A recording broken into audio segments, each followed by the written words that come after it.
Terima kasih. Mari teman-teman, terima kasih sudah menghadiri. Selamat sore. Kita akan mulai untuk acara kita hari ini ya.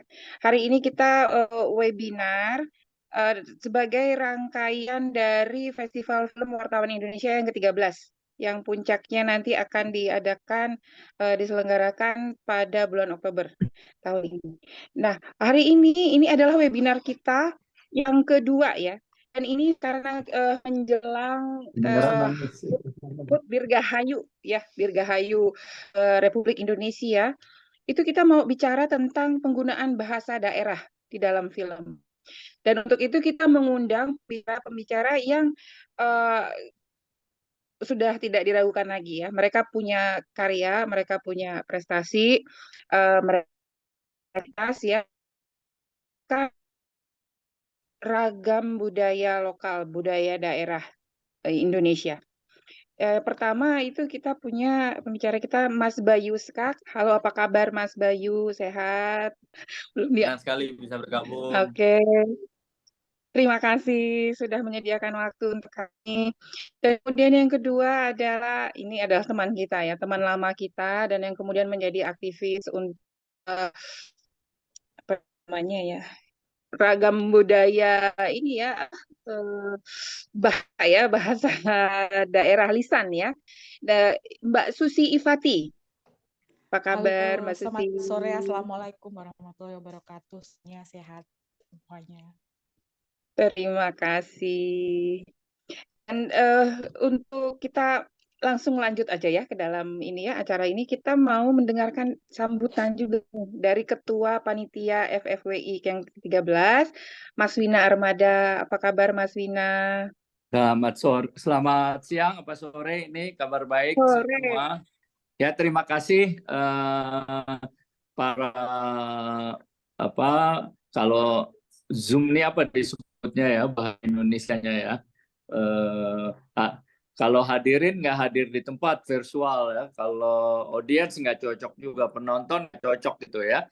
Ya, saya sebut saja sebagai bapak-bapak, ibu-ibu, dan yang terutama Pak Edi mewakili Kemendikbud dan teman-teman ya, Mas Bayu dan sebagai pembicara. Terima kasih telah hadir di dalam tanda kutip ya secara virtual di dalam webinar Festival Film Wartawan Indonesia yang ke-13 yang kali ini mengambil topik tadi sudah disebut bahasa bahasa daerah di dalam film. Bapak-bapak, ibu-ibu, Indonesia dari aspek bahasa di filman itu sangat beruntung dibandingkan negara-negara lain. Pertama, beruntungnya apa?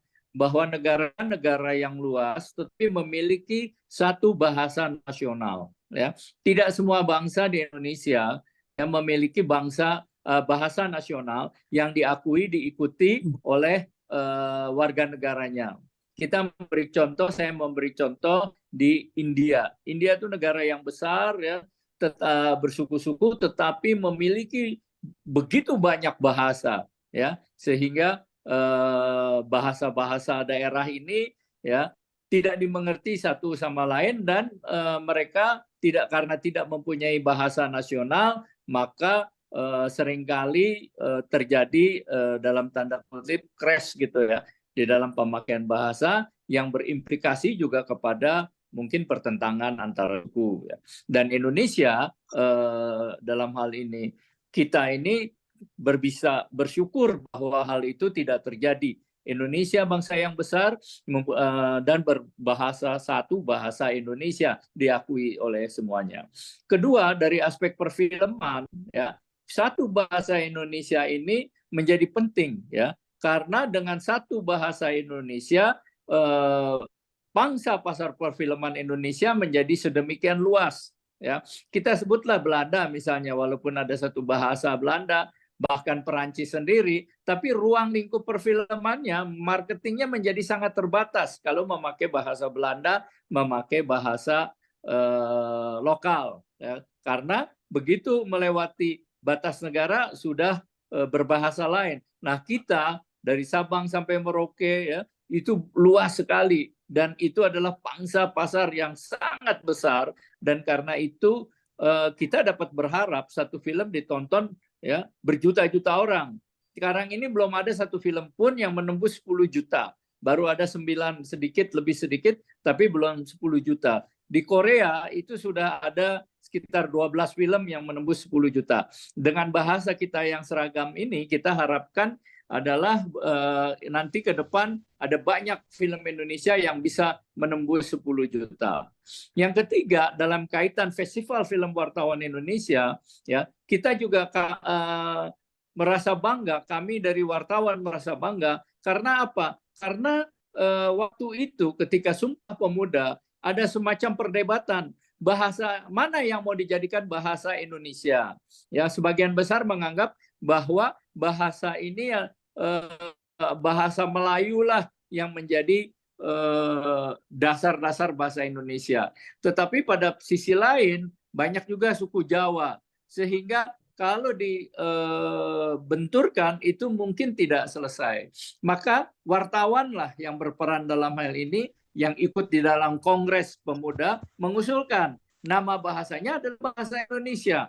Dengan demikian sangat relevan bahwa Festival Film Wartawan Indonesia mengangkat tema mengenai bahasa ini. Nah, di dalam bahasa Indonesia sendiri ya diakui ya sebagai bagian dari kekayaan bangsa Indonesia adalah bahasa-bahasa di daerah, ya. Nah, walaupun itu berbahasa daerah, tetapi penerimaan bangsa Indonesia terhadap bahasa daerah ini ya tidak ditolak, tetapi dianggap sebagai bagian dari kekayaan bahasa Indonesia dengan dialek, dengan isinya yang tentu berlainan, ya. Tetapi saya juga bersyukur dalam hal ini bahasa daerah menjadi bahasa yang penting yang mewarnai bahasa Indonesia. Nah, demikian pula di dalam perfilman, ya, di dalam perfilman bahasa daerah ya sebenarnya sudah sejak lama mulai ada, tetapi dalam 2-3 tahun belakangan ini kembali banyak ada beberapa film daerah yang maksud saya ada beberapa film yang memakai daerah dan bisa sukses selain di wilayahnya sendiri juga bisa diterima secara nasional. Jadi bahasa daerah ini memperkaya. Nah, nanti Mbak Susi dan Mas Wisnu akan memperjelas hal ini, ya, dan bagi apa saja problem-problem yang dihadapi, ya, bagaimana kita mensiasatinya dan sebagainya. Saya mengucapkan terima kasih kepada para pembicara, moderator, dan Pak Edi yang mewakili dari Kemendikbud untuk membuka acara ini. Semoga webinar-webinar yang kami selenggarakan dapat memperluas pengetahuan, memperluas kebudayaan, dan memenuhi undang-undang kemajuan kebudayaan kita, ya, agar kebudayaan kita menjadi benar-benar tangguh seperti moto dari slogan kami, moto kami, yaitu kebudayaan maju, bangsa menjadi tangguh. Kira-kira demikian. Selamat berwebinar. Terima kasih. Kami mohon maaf kalau ada pelayanan, kalau ada persiapan dan pelaksanaan dari webinar ini yang masih kurang. Ya, kami mohon maaf, itu semata-mata kekurangan ini. Ya, sekali lagi kami mohon maaf karena bukan kesengajaan, melainkan hanya kelemahan kami saja. Terima kasih. Wassalamualaikum warahmatullahi wabarakatuh. Terima kasih banyak Mas Wina. Selanjutnya untuk membuka acara ini saya persilahkan ya Pak Edi Suwardi dari Direktorat PMM mewakili Bapak Ahmad Mahendra untuk membuka acara. Silakan Pak. Baik, terima kasih. Bismillahirrahmanirrahim. Yang saya hormati Presiden Festival Film Wartawan Indonesia, Pak Wina. Ya, terima kasih Pak Edi. Dan para direktur Festival Film Wartawan Indonesia yang saya tidak sebutkan, bidangnya ada banyak, ada sekitar 4 kalau salah itu. Dan terlebih tentunya ada narasumber Mas Bayu Skak, Mbak Susi, dan tentunya juga para peserta webinar yang mudah-mudahan ini yang kedua ini semakin semangat terus untuk memajukan perfilman di Indonesia. Saya mohon izin Pak Wina, Siap. karena Pak Direktur ini tidak bisa hadir untuk memberikan sambutan sekaligus untuk membuka webinar ini, dan saya diminta mewakili beliau agar saya tidak salah penyampaian. Saya mohon untuk membacakan kata sambutan beliau ya Pak Wina ya. Siap Pak. Saya mohon izin Bapak Ibu semuanya, saya akan bacakan sambutannya. Assalamualaikum warahmatullahi wabarakatuh. Selamat sore, salam sejahtera bagi kita semua. Om Swastiastu, Namo Buddhaya, salam kebajikan. Puji syukur kita panjatkan kepada Allah Subhanahu wa Ta'ala, karena atas rahmat dan karunia-Nya kita dapat berkumpul dalam acara webinar yang sangat berharga ini. Saya selaku Direktur Perfilman Musik dan Media Kementerian Pendidikan, Kebudayaan, Riset dan Teknologi Republik Indonesia berbangga hati dapat menyampaikan sambutan ini. Pertama-tama izinkan saya mengucapkan terima kasih kepada Panitia Festival Film Wartawan Indonesia tahun 2023 yang telah menginisiasi webinar dengan tema penggunaan bahasa daerah dalam film Indonesia. Tema ini sangat relevan dan penting, mengingat semakin sering ditemukan film Indonesia yang menggunakan dialog berbahasa daerah. Mengusung tema penggunaan bahasa daerah dalam film Indonesia, Panitia Festival Film Wartawan Indonesia FFI tahun 2023 berupaya mencari jawaban atas nama ilmu dan pengetahuan. Ihwal persoalan tersebut yang akan segera kita bahas bersama tentunya. Yang pasti di Direktorat Perfilman Musik dan Media, Kemendikbudristek sangat mendukung upaya menemukan jawaban penting ini. Meski kita maklumi penggunaan bahasa daerah dalam film Indonesia memang semakin meningkat, meski sayangnya masih belum meluas. Hal ini terjadi karena bahasa Indonesia merupakan bahasa nasional Indonesia dan dipandang sebagai bahasa persatuan. Baliknya, bahasa daerah sering dianggap kurang bergengsi dan dapat menjadi penghalang pemahaman bagi orang-orang di daerah lain di Indonesia. Nah, bagaimana situasi sekarang ini? Kita ambil contoh beberapa film Indonesia terbaru yang sudah menggunakan bahasa daerah, antara lain film trilogi Yowis Band, karya Fajar Nugros dan Bayu Sekak yang menggunakan full bahasa Jawa. Film Yuni karya Kamila Andini memperkenalkan bahasa Jasang atau Jawa Serang secara total dalam dialognya. Pun karya Kamila Andini yang lain yaitu Nana menggunakan 100% dialog bahasa Sunda. Dan jangan lupakan film KKN di Desa Penari, karya Awi Suryadi yang menduduki peringkat pertama film Indonesia terlaris sepanjang masa. Menggunakan bahasa Jawa tentunya. Film Ngeri-Ngeri Sedap, karya Benedion juga menggunakan bahasa Batak. Film ini mendapat apresiasi dari penonton, juga memenangkan Piala Gunungan Emas FFI tahun 2022. Film-film berbahasa daerah ini hebat-hebat dan sukses, walau tidak selalu komersial, tetapi setidaknya membantu meningkatkan kesadaran akan penggunaan bahasa daerah dalam film-film Indonesia. Ke depan, mari bersama-sama berharap bahwa akan lebih banyak lagi film Indonesia yang menggunakan bahasa daerah.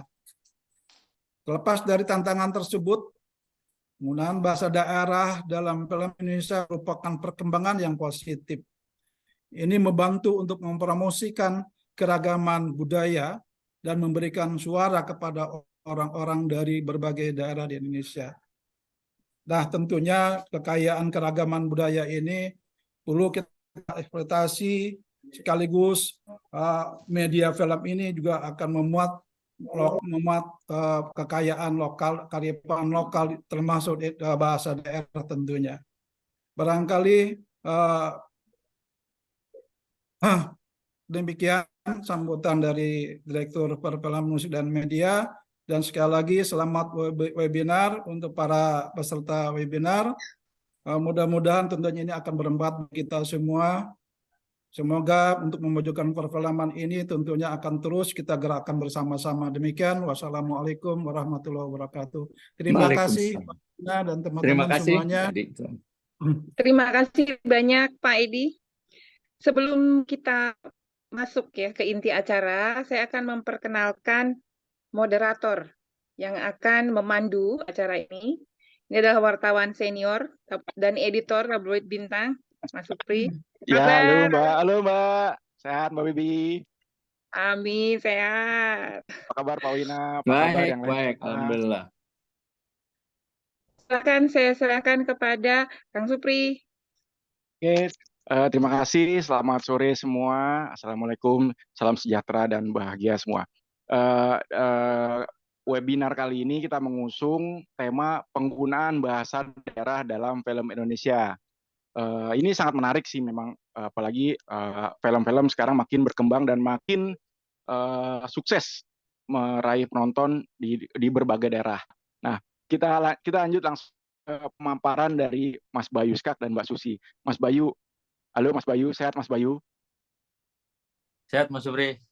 Nah, Mas Bayu Skak, kan tema menarik bahasa penggunaan bahasa daerah dalam film Indonesia.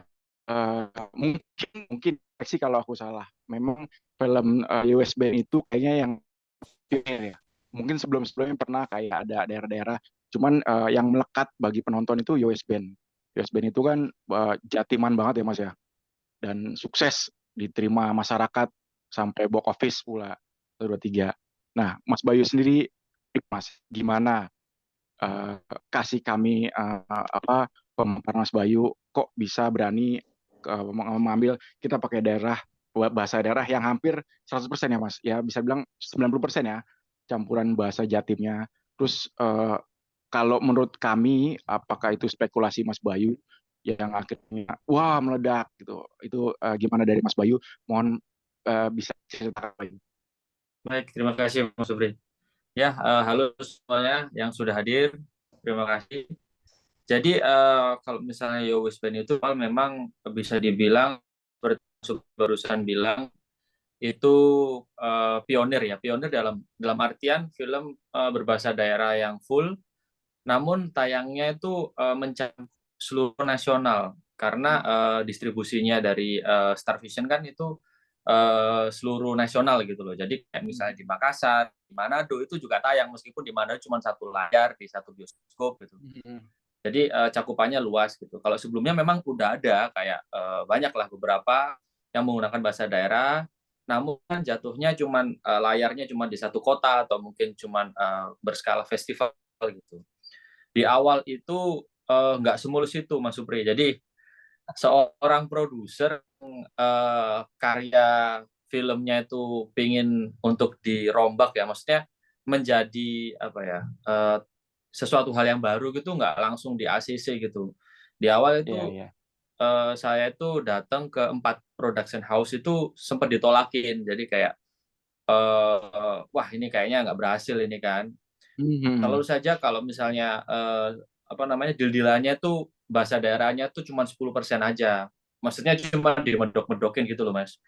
Kayak ya dimedok-medokin gitu. Terus ya kalau misalnya pengennya ya yang total sekalian, karena menurut saya juga ya kita nggak harus tahu bahasanya gitu Mas. Kalau misalnya kita nonton film Korea pun juga kita nggak harus tahu bahasa Korea gitu loh. Yang jelas kan ya isi dari kontennya itu apa, apakah itu sangat relate atau mungkin ada kesamaan dengan penontonnya, pasti kita akan nonton. Masalah bahasa itu masalah kesekian. Sama tadi juga untuk pembuka tadi dijelaskan seperti halnya contoh di negara India ya. Itu bahasanya banyak sekali gitu. Itu setiap wilayah mungkin banyak bahasa. Tapi ya mereka tayangkan aja, ada yang bahasa Tamil, ada yang bahasa ini, tapi masih ada subtitlenya gitu. Nah, itu yang membuat saya pengen untuk merealisasikan ini gitu. Tapi di awal masih belum di ACC. Di ACC itu sama Starvision akhirnya, dan itu pun singkat cerita ketika sudah di ACC semua, ketika mau syuting ini hari H minus 2 minggu, ya seorang produser kan agak was-was ya, maksudnya ya saya paham lah kalau saya dari kacamata seorang produser, dan seorang produser itu mendanai sebuah film yang baru, yang track recordnya masih, ini genrenya masih kemarin belum ada yang bikin gitu loh, kayak ya was-was gitu. Nah, waktu itu beliau bilang bahwa kalau misalnya bahasa Jawanya kita rubah ke Indonesia, gimana Bayu? Saya deg-degan, aduh, saya sudah saya ingin syuting di Malang, karena saya ingin untuk mengangkat kota kelahiran saya. Ketika saya punya karya yang besar ya, saya ingin mengangkat kota kelahiran saya Malang. Kalau yang kemarin ini Loro Ati kan di Surabaya, tapi di awal karya saya ingin Malang. Itu pun juga fight-nya kegila-gilaan, karena kacamata produser juga agar lebih ringkes ya kan, dari segi budget dan segala macam, syuting di Surabaya aja, dipedok-medokin aja udah, pokoknya bahasanya Indonesia tapi belakangnya kasih toh gitu lah, itulah udah Jawa kan. Waduh, kok gampang no gini ya kan, maksudnya kayak ya nggak gitu Pak. Saya selalu saja menjelaskan gitu, tapi ya singkat cerita nggak yang segampang itu, sehingga saya waktu itu ingat banget, saya langsung pergi ke Jakarta lagi, karena waktu itu tim beberapa sudah ada di Malang untuk persiapan syuting. Saya pergi untuk deal-dealan lagi, Pak, tolong Pak gitu. Nah, saya kan sebelumnya ada track record di film. Di awal dikenal masyarakat adalah YouTube saya, konten saya di YouTube. Saya bikin vlog dan segala macam, itu saya termasuk yang di awal-awal dulu ya, YouTube pertama kali di tahun 2009 itu saya sudah nge-YouTube, meskipun baru booming-boomingnya 2014. Nah, itu kan nggak punya track record di film, akhirnya ya bilang ke orangnya bahwa, Pak, ini agak nekat juga sih, Pak, sebelum 500.000 penonton saya berani nggak dibayar deh Pak, asalkan berbahasa daerah Pak. Itu sebenarnya deg-degan gitu ya kan, maksud kayak, Bayu yakin gitu, yakin Pak. Nah, itu bergen saya untuk, karena saya percaya akan karya ini, karena saya percaya bahwa kalau misalnya jalan ini yang saya tempuh ini bakal berhasil, ya nggak ada cara lain gitu kan. Saya nggak punya track record sebelumnya. Terus ya alhamdulillahnya di ACC untuk menggunakan bahasa daerah itu tadi, di Yowes Band 1, dan alhamdulillahnya juga bisa syuting di Malang, meskipun itu engkel-engkelan, wah akhirnya bisa syuting di Malang full. Jadi ya itu bisa membuktikan juga, yang jelas kan validasinya kan di akhir. Kita lihat validasinya, kalau misalnya memang valid ya berarti cara-cara teori-teori yang tadi yang digaung-gaungkan ya pastinya juga valid gitu. Ternyata valid, alhamdulillah. Yang waktu itu tuh 900.000 penonton itu kan bagus gitu loh. Nah, alhamdulillah juga saya akhirnya gajian karena di atas 500.000 penonton. Itu saya benar-benar deg-degan itu, kalau nggak nyampe segitu ya saya benar-benar habis itu, karena nggak balik modal ya, Mas? Waktu, tenaga, pikiran kan untuk bikin film kan dihabiskan 7 bulan, 6-8 bulan kan, rela untuk bikin fokus di satu film kan, nggak dapat pemasukan yang lain-lain kan. Itu kayak ya alhamdulillah itu bisa menjadi sesuatu yang bagus, dan membuka menjadi pesan juga terhadap seluruh sineas ya kan, bahwa tidak perlu takut ya, tidak perlu malu akan kedaerahan yang kita miliki. Belakangan ini kita lihat bahwa era semakin maju, teknologi semakin pesat perkembangannya. Namun yang jelas kedaerahan kita itu jangan terkikis, karena jika kedaerahan kita terkikis, kita akhirnya akan menjadi manusia yang kayak apa, yang lupakan akar rumput kita gitu loh. Maksudnya bahasa Indonesia adalah bahasa persatuan kita, yang saya orang Jawa, ketika saya berkomunikasi dengan orang Sunda, saya tidak bisa bahasa Sunda, kita menggunakan bahasa persatuan kita, bahasa Indonesia. Namun bahasa daerah kita masing-masing, yang Jawa ya tetap Jawa, yang Madura ya tetap Madura, yang Batak ya tetap Batak gitu. Maksudnya itu harus kuat gitu, harus kokoh. Dan alangkah baiknya ketika belakangan ini kita bisa melihat film-film menggunakan bahasa daerah, saya yang orang Jawa, saya bisa melihat, oh jadi seperti itu ya leluconnya orang Batak. Jadi saya bisa mengenal saudara saya yang jauh, yang selama ini saya hanya tahu menggunakan bahasa Indonesia, namun saya bisa tahu, oh ternyata seperti itu adatnya, oh itu harmonis sekali loh Mas. Saya itu harusnya ya, saya terus terang juga berterima kasih juga hadir untuk diajak untuk menjadi pembicara di acara hari ini. Ya ini memang visi saya tercurahkan di sini juga gitu, bahwa ya kita harus berani dengan kedaerahan kita masing-masing gitu. Bukan malu tapi justru menjunjung tinggi, begitu sih Mas. Biar lebih berwarna ya Mas. Iya, benar sekali, biar lebih berwarna, karena ya Indonesia kan dari Sabang sampai Merauke itu kita punya ratusan bahasa daerah gitu loh. Dan mirisnya adalah ini bisa diriset juga, di googling juga keluar, setiap tahunnya itu ada beberapa bahasa daerah kita yang punah. Nah, itu kan miris karena penuturnya semakin tua dan ya lama-lama meninggal semua, dan anak-anak mudanya tidak mau menggunakan bahasa daerah tersebut, sehingga bahasa daerah tersebut akan punah. Bahkan di suku yang banyak yang menggunakan bahasa daerahnya, seperti contoh suku Jawa pun, itu kami itu sudah mulai punah yang bahasa Jawa halus. Karena anak-anak muda mungkin generasi Z ya, itu kalau diajak ngomong Jawa sama yang orang tua, itu mereka akan lari ke bahasa Indonesia untuk balesin omongannya. Nggak bisa ngomong bahasa Jawa halus. Kalau generasi saya masih luas, saya bisa ngomong gitu. Kalau misalnya saya di Jakarta seperti ini, saya pergi ke toko, terus ternyata yang jual orang Jawa, ketika logat saya sudah ketahuan Jawa, terus orangnya, oh Jawa di Mas, nah, oh kalau saking Malang Pak, langsung bisa bahasa Jawa halus gitu loh. Tapi kalau yang generasi Z semakin terkikis. Nah ini kan miris. Oleh karena itu di karya saya pun juga saya kasih pesan juga bahwa di Yowis Band, di Loro Ati, yang film dan juga di seriesnya itu juga sama. Kalau misalnya bahasa Jawanya tuh kalau ketemu orang yang lebih tua itu menggunakan bahasa Jawa yang halus gitu. Dan Jawanya pun juga beragam, ada Jawa Mataraman, ada Jawa Timuran, ada Jawa Ngapak, dan ada Jawa Osing. Oke, Mas Bayu, kita tahan sebentar. Sekarang mungkin nanti kita lebih banyak ke diskusi Mas ya. Sekarang kita kembali ke Mbak Susi. Halo Mbak Susi.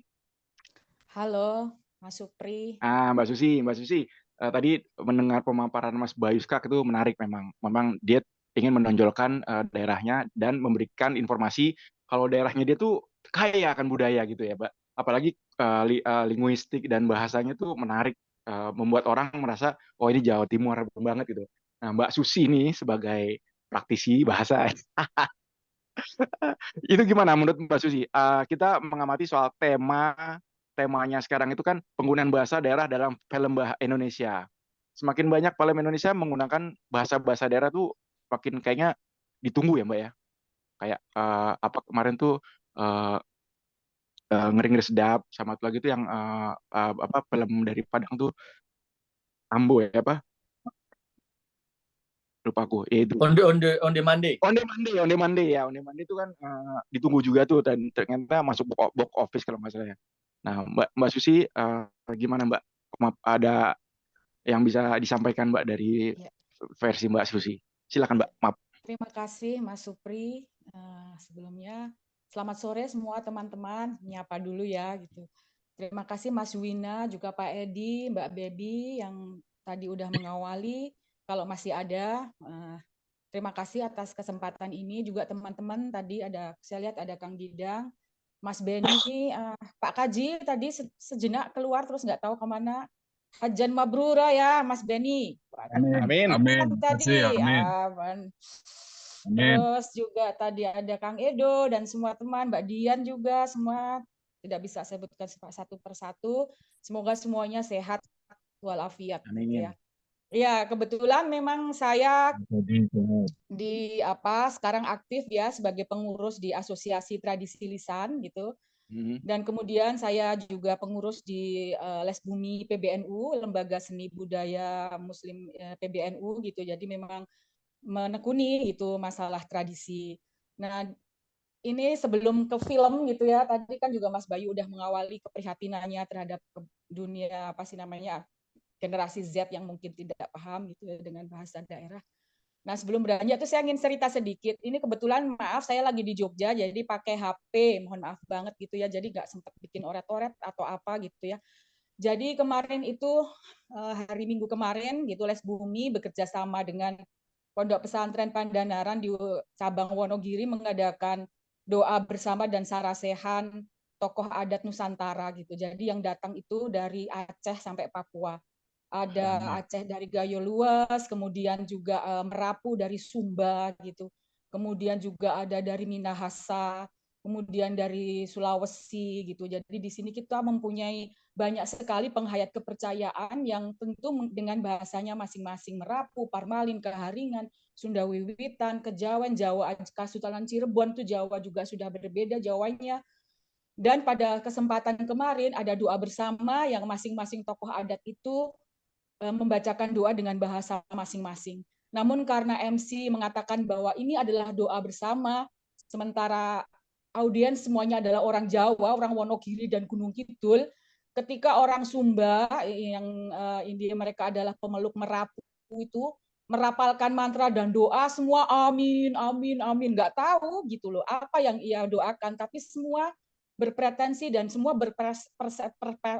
menduga dan berpersepsi, alah susah banget mau ngomong, itu adalah doa yang baik.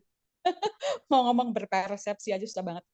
Maka semua mengaminkan gitu. Jadi sekali lagi ini adalah konteks. Bahkan tidak tahu bahasanya pun vibe yang keluar karena ini adalah doa gitu. Konteksnya berdoa, maka semua mengaminkan.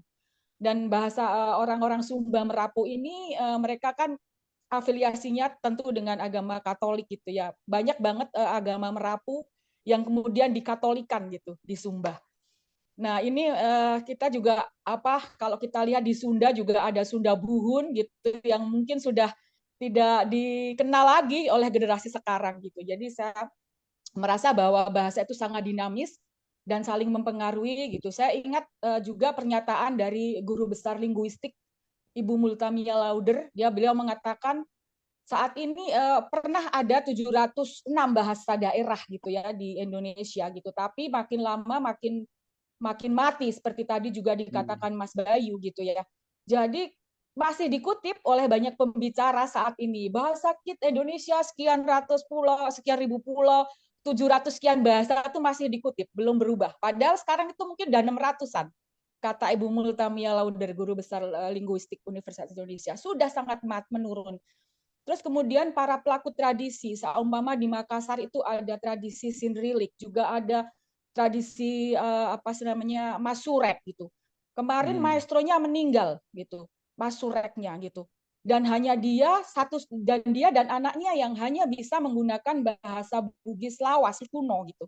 Dan sudah meninggal gitu. Nah, apabila ini tidak diwariskan ke generasi berikutnya, maka bahasa itu akan punah.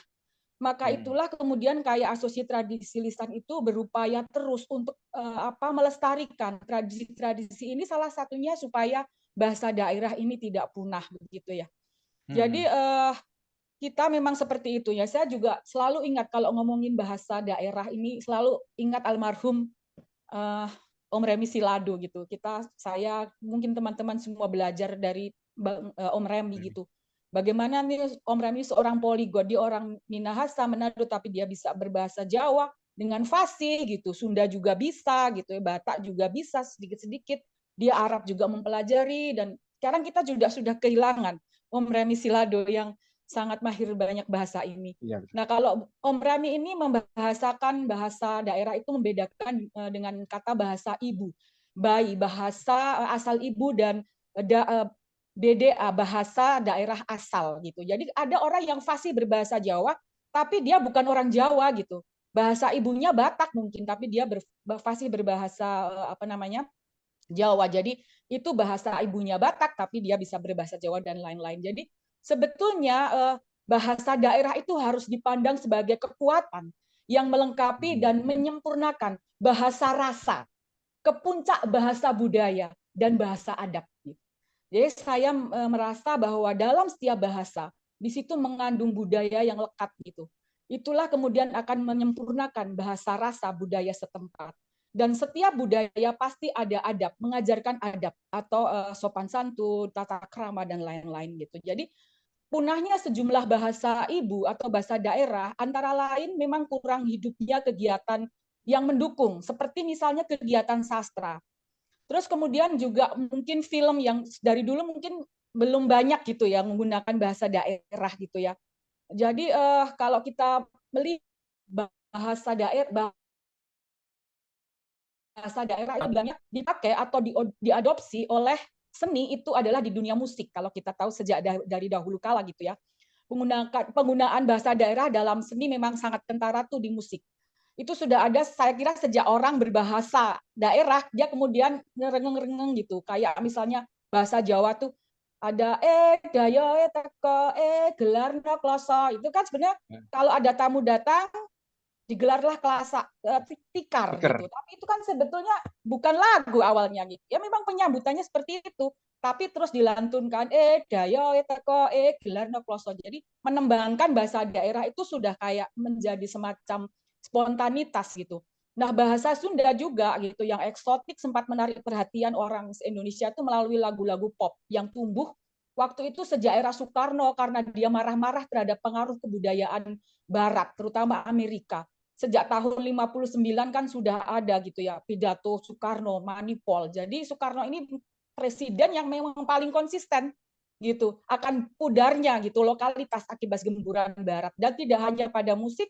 Soekarno juga sangat peduli pada tari gitu. Makanya kemudian muncul tari Serampang 12 yang menurut Soekarno itu menjadi apa sih namanya penguat budaya nasional untuk mengikis budaya barat gitu.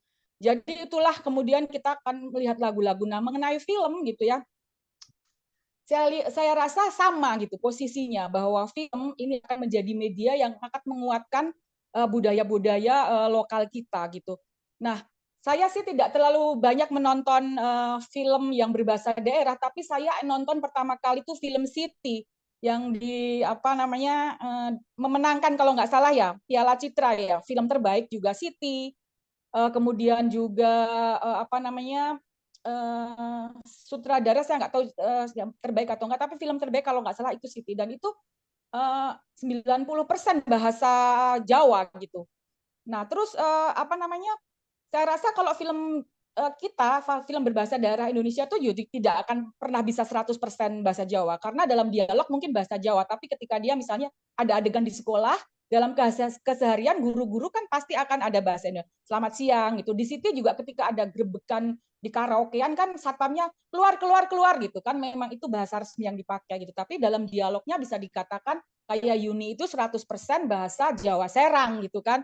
Jadi bisa dikatakan itu bahasa Jawanya itu dari apa namanya?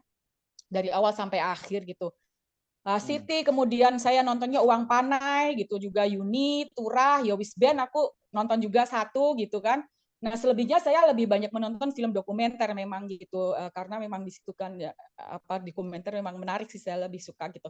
Nah, misalnya kita Uang Panai itu kan bahasanya budaya Bugis, mengangkat budaya Bugis dan Makassar gitu ya. Meskipun ceritanya adalah cerita percintaan gitu, tapi yang namanya uang panai atau uang mahar itu kan memang khas di Bugis seperti itu. Sekian tawar-menawar berapa kayak gitu-gitu. Ada bahas itu nggak full bahasa Bugis sih, ada bahasa Indonesianya juga banyak sebenarnya. Tapi bagaimana jika dialog uang panai itu pakai bahasa Indonesia? Feel-nya nggak akan dapat gitu.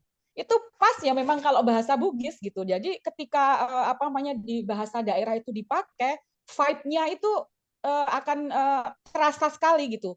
Nah, saya ingat gitu ya waktu apa namanya lagi ke Korea gitu sama liputan gitu kan, liputan di Korea gitu sama temen gitu. Kita ngobrol, aku sama Ageng Antara gitu ngobrol pakai bahasa Jawa, wah renyah banget. Terus sebelumnya kami pakai bahasa Indonesia gitu.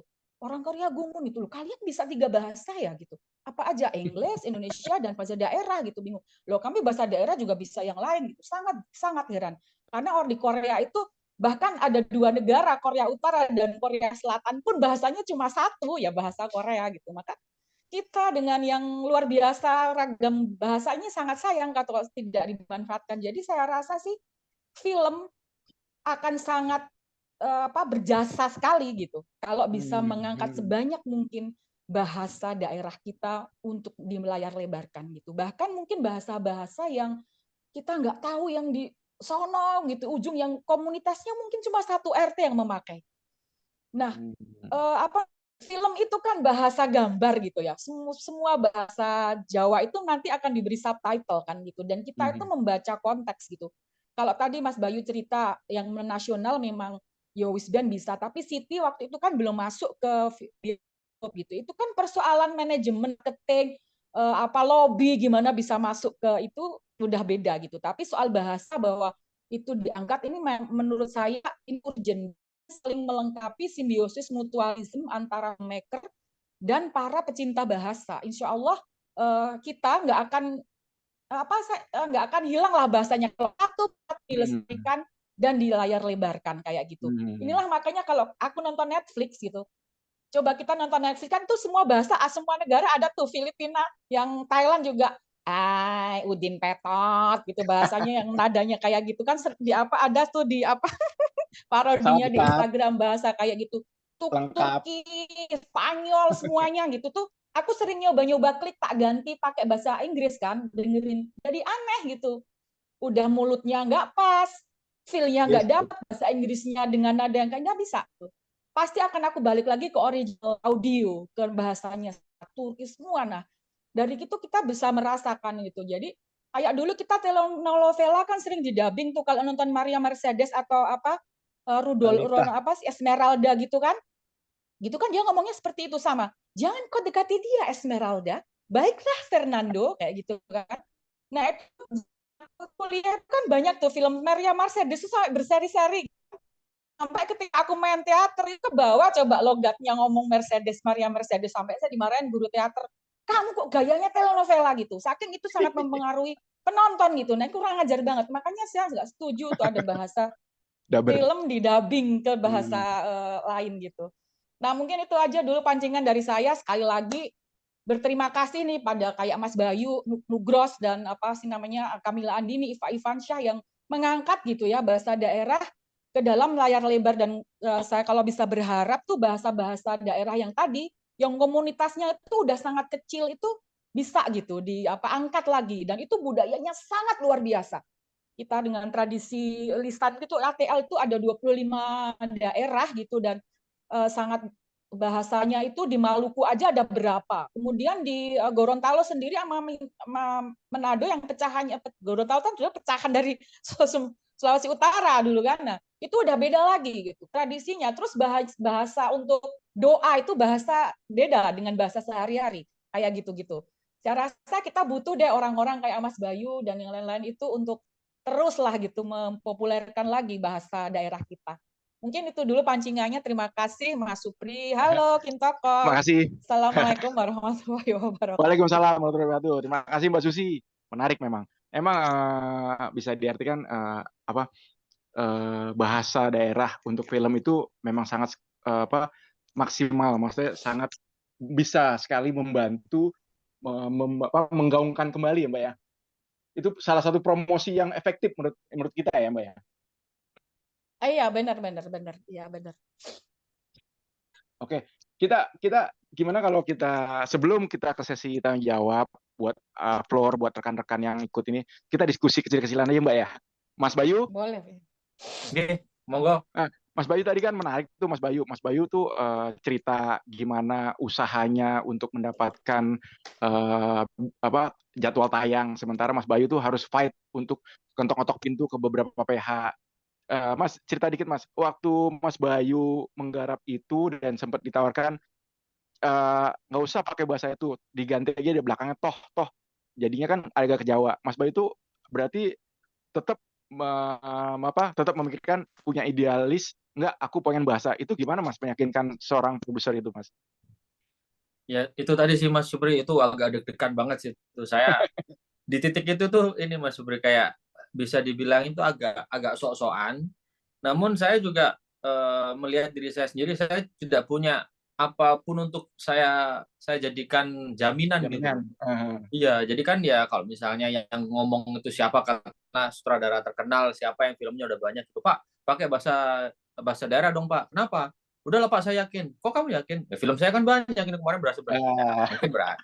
Saya kan nggak ada itu. Akhirnya itu tadi 500.000 itu yang saya jadi pertaruhan tuh ya. Pertaruhan banget Mas. Jadi seperti halnya saya sendiri ya semangatnya saya melihat kayak semangat mbah-mbahku dulu lah ya, orang-orang Jawa Timur lah, nekat lah wes pokoknya gitu kan, karena bondo nekat ya. Kalau misalnya nggak gitu nggak bisa udah ya itu tadi, masa syuting sudah di Malang tapi bahasanya nanti kayak kamu sudah makan? Enggak toh. Itu kayak, waduh, ya aku udah membayangkan. Seperti halnya tadi Mbak Susi juga bilang kan, itu ya seperti halnya uang panai pun juga pasnya kayak gitu. Kalau misalnya disuruh pakai bahasa Indonesia total ya pasti akan aneh gitu loh. Nah, saya sudah feeling itu dari awal. Lebih baik saya fight dengan yang saya yakini ini daripada nanti jadi tapi nggak berhasil apa-apa gitu ya kan, nggak menghasilkan apa-apa ya wis. Akhirnya fight itu tadi alhamdulillahnya dikasih jalan alhamdulillahnya. Tapi sukses ya, dan itu emang di luar dugaan Mas Bayu, Mas. Iya, itu juga saya deg-degan saya Mas. Kalau misalnya saya ingat itu waktu itu kan kadang kan persyutingan itu kalau misalnya di sela-sela syuting itu ada yang namanya itu termin 1, termin 2 kalau misalnya dari segi honor ya. Itu saya benar-benar nggak merasakan. Orang-orang pada happy-happy, honornya udah turun, termin 1 udah turun, termin 2 turun, ayo makan enak yuk. Aku belum bayaran. Harus nunggu 500.000 dulu ini gitu. Ketika langsung 500.000 langsung, yes, langsung bahagia. Udah bayaran pecah berarti. telur ya. Ya gitulah, Kalau Mas. Mbak Susi. Halo Mbak Susi. Iya, jadi aku tuh kan kemarin misalnya kayak nonton film pesantren itu yang kemarin apa sih, Pesantren, Hati Suhita. Ya. Hati Suhita itu kan emang Hati yang nulis Suhita, ya? orang Hati Suhita kan yang memang yang menulis kan Ning Nisa itu kan memang dia orang pesantren gitu ya. Terus kemudian pesantrennya ada di Jawa. Di Kediri. Terus dia tuh semua lokasi syutingnya tuh di Jawa gitu. Terus dia memilih aktor-aktor yang semuanya orang iso basa Jawa gitu loh. Ya maksudnya itu dia.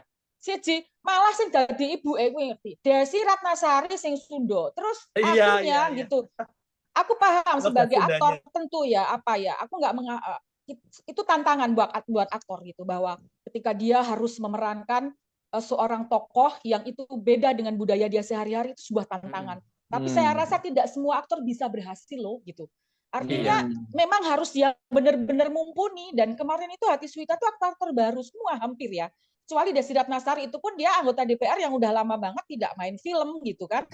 Terus dia jadi ibu yang harus memerankan seorang nyai pesantren, dia budayanya dapat itu. Aku nggak mengkritik filmnya secara keseluruhan, bagus ya gitu. Tapi ketika feel bahasa itu aku rada aduh kok ngene. Jadi akhirnya apa? Bahasa Jawa niki dimedhok-medhokke. Kok aja toh. Lah orang Jawa aja nggak semedhok itu loh ngomongnya, biasa ngomong bahasa Jawa. Tapi aktor-aktor di situ karena merasa harus bisa bahasa Jawa tapi menggunakan bahasa Indonesia, akhirnya dimedok-medokkan semua gitu. Jadi iki piye lho, lucu lho rumahku. Iya gitu. Jadi aku mikir sampai saat itu, waktu aku nonton itu, aku berpikir ini film ini sayang. Ini nek bahasa Indonesia, vibe-nya terasa. Lingkungan pesantrennya dengan wong pesantren ki bendino nek sorogan nganggo basa kitabnya nggo basa Jawa kok. Iya. Meskipun itu pesantren modern sekalipun loh, masih tetap pakai bahasa Jawa gitu. Untuk Jawa Timur itu yang kental banget gitu. Aku waktu itu sempat, waduh, ini gue bahasa Jawa masih jual sih. Lebih meledak, iya benar. Bahwa ada guru-guru bagus, bahwa ada guru-guru yang banget. kemudian pakai bahasa Indonesia ada. Penulisannya bagus. Betul. Itu bisa campuran sih sebenarnya bahasa, nggak usah harus 100% ya, kan aneh juga gitu kalau 100%. Karena kalau untuk urusan formal ketika kita surat menyurat ke kecamatan, kan ngobrol yang bahasa Indonesia tetap gitu. Jadi konteks balik lagi ke konteks, ketika berada dalam lingkungan yang memang secara kultural dia ngobrolnya pakai bahasa Indonesia, bahasa Indonesia. Misalnya saya sama suami saya di dalam rumah, ayo bahasa Jawa loh, bahasa Indonesia malah lucu gitu. Tapi ketika aku, suamiku kumpul sama teman-temanku yang lain budaya, ya bahasa Indonesia. Tapi yang ngomong kan ya, terus misalnya ML ngono terus ngomong, aduh nikmat sekali Mas, ya lucu lah ya gitu. Karena ini ML kalau nikmat, wah enak pol ya kan gitu. Pakai bahasa Jawanya akan muncul, dan itu tergambarkan di filmnya Joko Anwar waktu itu, apa lupa judulnya, keluar muncul pakai bahasa Jawa. Itu keren itu aku, makanya jadi konteks ya, balik lagi gitu. Mas, saya rasa seperti itu Mas gitu. Tadi aku mendukung Mas Bayu. Benar, gitu. setuju. Ya, emang bahasa tuh kadang gesturnya juga dengan bahasa tuh suka menyatu gitu loh. Benar. Lagi tadi Mbak Susi tuh ngomong ketika pakai dubber tapi gesturnya beda tuh jadi aneh. Jadi itu nggak sinkron. Aneh. film-film itu loh, kalau misalnya film-filmnya Stephen Chow ya. Stephen Chow itu kan Hong Kong ya. Hong Kong itu kan Chinese-nya kan beda ya, kayak sama Chinese Mandarin kan. Mereka itu kan Kanton kan. Kadang kan didubbing ke Chinese Mandarin itu aja udah nggak nendang. Karena Kanton itu lebih nendang. Kalau Stephen Chow lucu-lucuan gitu, itu kurang gitu kalau didubbing itu. Betul. Emang iya.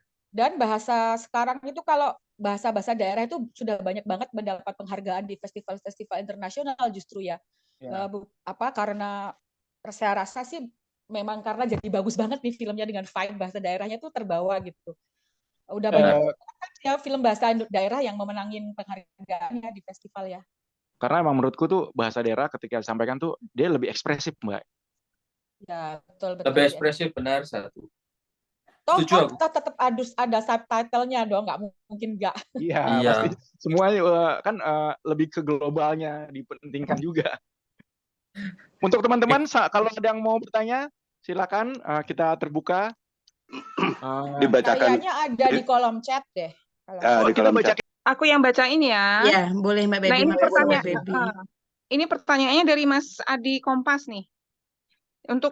Pertanyaannya untuk Mas Bayu. Itu kan tadi cerita Yowis Band. Saya penasaran gimana fight-nya pas Loro Ati sama Mbak Shanti. Karena kan filmnya jadi original Netflix. Iya, Mbak Santi Harmain, karena kan filmnya jadi original Netflix dan nggak tayang gitu loh di bioskop. Itu pertanyaan pertama. Kemudian yang kedua, setelah Malang dan Surabaya, next mau angkat cerita dengan latar Jawa Timur mana lagi? Nah, kemudian ini pertanyaan ketiga masih sama untuk Mas Bayu.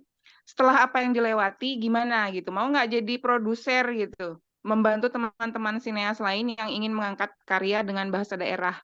Soalnya sejauh ini kayaknya cuma Pak Parwes dan Star Vision aja nih yang berani ngangkat film dengan bahasa daerah. Langsung jawab atau gimana? Ya, langsung jawab tadi aja. Bisa langsung jawab Mas Bayu. Oke. Ya, terima kasih dari Mas Adi ya. Mas Adi dari Kompas. Ya. Kalau misalnya di Loro Ati itu ya memang benar, itu di awal sudah di-link bersama Netflix dan akhirnya tayang di Netflix itu Netflix-nya yang luar negeri juga bisa nonton ya itu ya. Namun kami dikasih kebebasan untuk bisa yang di bioskop dan maksudnya nggak yang tayang di bioskop itu loh, masih diperbolehkan gitu loh, sehingga masih sempat tayang bioskop juga. Itu keunikan tersendiri sih. Untuk setelah Malang Surabaya, next mau cerita. Nah, ini next-nya pun juga saya sudah kepikiran untuk mengangkat Jawa Ngapa. Terus saya beberapa waktu lagi ini lagi persiapan untuk syuting di Solo, karena di Solo ini Jawanya Mataraman kan. Ini juga berbeda dari Jawa Timur ya, meskipun dari segi bahasa ya masih akarnya sama bahasa Jawa, namun kalau Jawa Timur, Jawa Tengah itu terkadang Jawa Tengah paham apa yang Jawa Timur bilang, tapi kadang Jawa Timur kebalik, terkadang Jawa Timur itu masih paham apa yang Jawa Tengah bilang, karena mungkin dari kerajaan terakhir kan Mataram kan, maksudnya yang besar ya, terus itu dulu juga mencakup Jawa Timur juga gitu loh, sehingga kami pun juga masih menggunakan bahasa yang sekarang digunakan di Jawa Tengah juga gitu loh. Tapi kayak misalnya Jawa Timur itu besok itu mene, itu Jawa Tengah itu nggak tahu mene itu apa, sesuk taunya sesuk. Terus jahe ki orang ngerti, jahe ki apa, nesu, nah nesu ngerti. Kalau Jawa Timur nesu tahu, ngambek kan, nesu itu kan ngambek. Kalau Jawa Tengah jahe orang ngerti, nggak tahu. Nah itu kan kadang, tapi kami paham apa yang Jawa Tengah. Nah itu tertantang untuk nextnya ini di Solo, berjudul Cocoti Tonggo, nanti bacotnya tetangga. Mas Bay, setelah apa yang dilewati perjuangannya produser. Oh ya, kalau saya belakangan ini tuh saya memberikan saya mempunyai sebuah sesuatu hal yang baru lah, yang saya sebut lokadrama. Lokadrama ini drama lokal singkatan, karena pada waktu itu saya berkesempatan untuk berkarya di platform mainstream sekalian, yaitu televisi nasional. Dan saya kekeh ingin memasukkan bahasa daerah full 100% nggak 100% juga sih. Sama halnya kayak tadi Mbak Susi bilang, kalau ke polisi yang ngomongnya bahasa Indonesia, kalau ada acara-acara formal ngomongnya bahasa Indonesia, tapi ya bisa dibilang 90% lah ya berbahasa daerah. Nah itu Lokadrama ini sudah kemarin mengudara dan ternyata bisa bersaing dengan yang lain-lain, bahkan memberikan apa ya, sesuatu hal yang baru gitu loh di pertelevisian kita ya, yang selama ini juga Nelson itu susahnya minta ampun karena seluruh orang-orang TV itu mendewakan Nelson, tapi ya kemarin itu ya ternyata ya masih dapat rating gitu loh, meskipun rating 8 nasional. Tapi kalau Jawa Timur, Jawa Tengah, dan Yogyakarta rating 1. Nah itu sih, jadi kedepannya saya punya beberapa lokadrama yang berjudul yang lain, seperti contoh yang ke depan ini Lokadrama Coco Tetonggo, terus ada Lokadrama Sawang Sinawang, terus ada yang nanti berbahasa Bali, ada yang berbahasa Madura, full berbahasa Madura saya pengen, terus ada yang berbahasa Jawa Ngapa gitu kan ya. Nah itu nanti nggak bisa saya Kagebunshi no Jutsu kan, apa membelah diri gitu, nggak bisa jadi sutradara. Saya dengan kesempatan ke anak-anak baru untuk menjadi sutradara. Pada waktu Yowis Band pun saya itu sebenarnya sudah colong-colong. Jadi dulu tuh saya tuh pengen, Pak, kalau misalnya bisa pemainnya itu dari daerah dong gitu kan. Karena ketika saya sudah memboyong sirkusnya ini ke Malang, terus orang Malangnya jadi apa? Maksudnya cuma jadi tim hore. Cuman lihat, oh di sana ada syuting, syuting ya. Ya saya pengen sumber daya manusia yang ada di Malang dan sekitarnya juga ikutan gitu loh. Kalau dulu di Yowis Band itu saya masih belum punya track record dan belum membuktikan, sehingga deal-dealannya adalah pemain daerahnya tuh 60, pemain dari ibu kotanya tuh 60%, 40-60. Namun di Loro Ati itu pemain daerahnya itu 95%.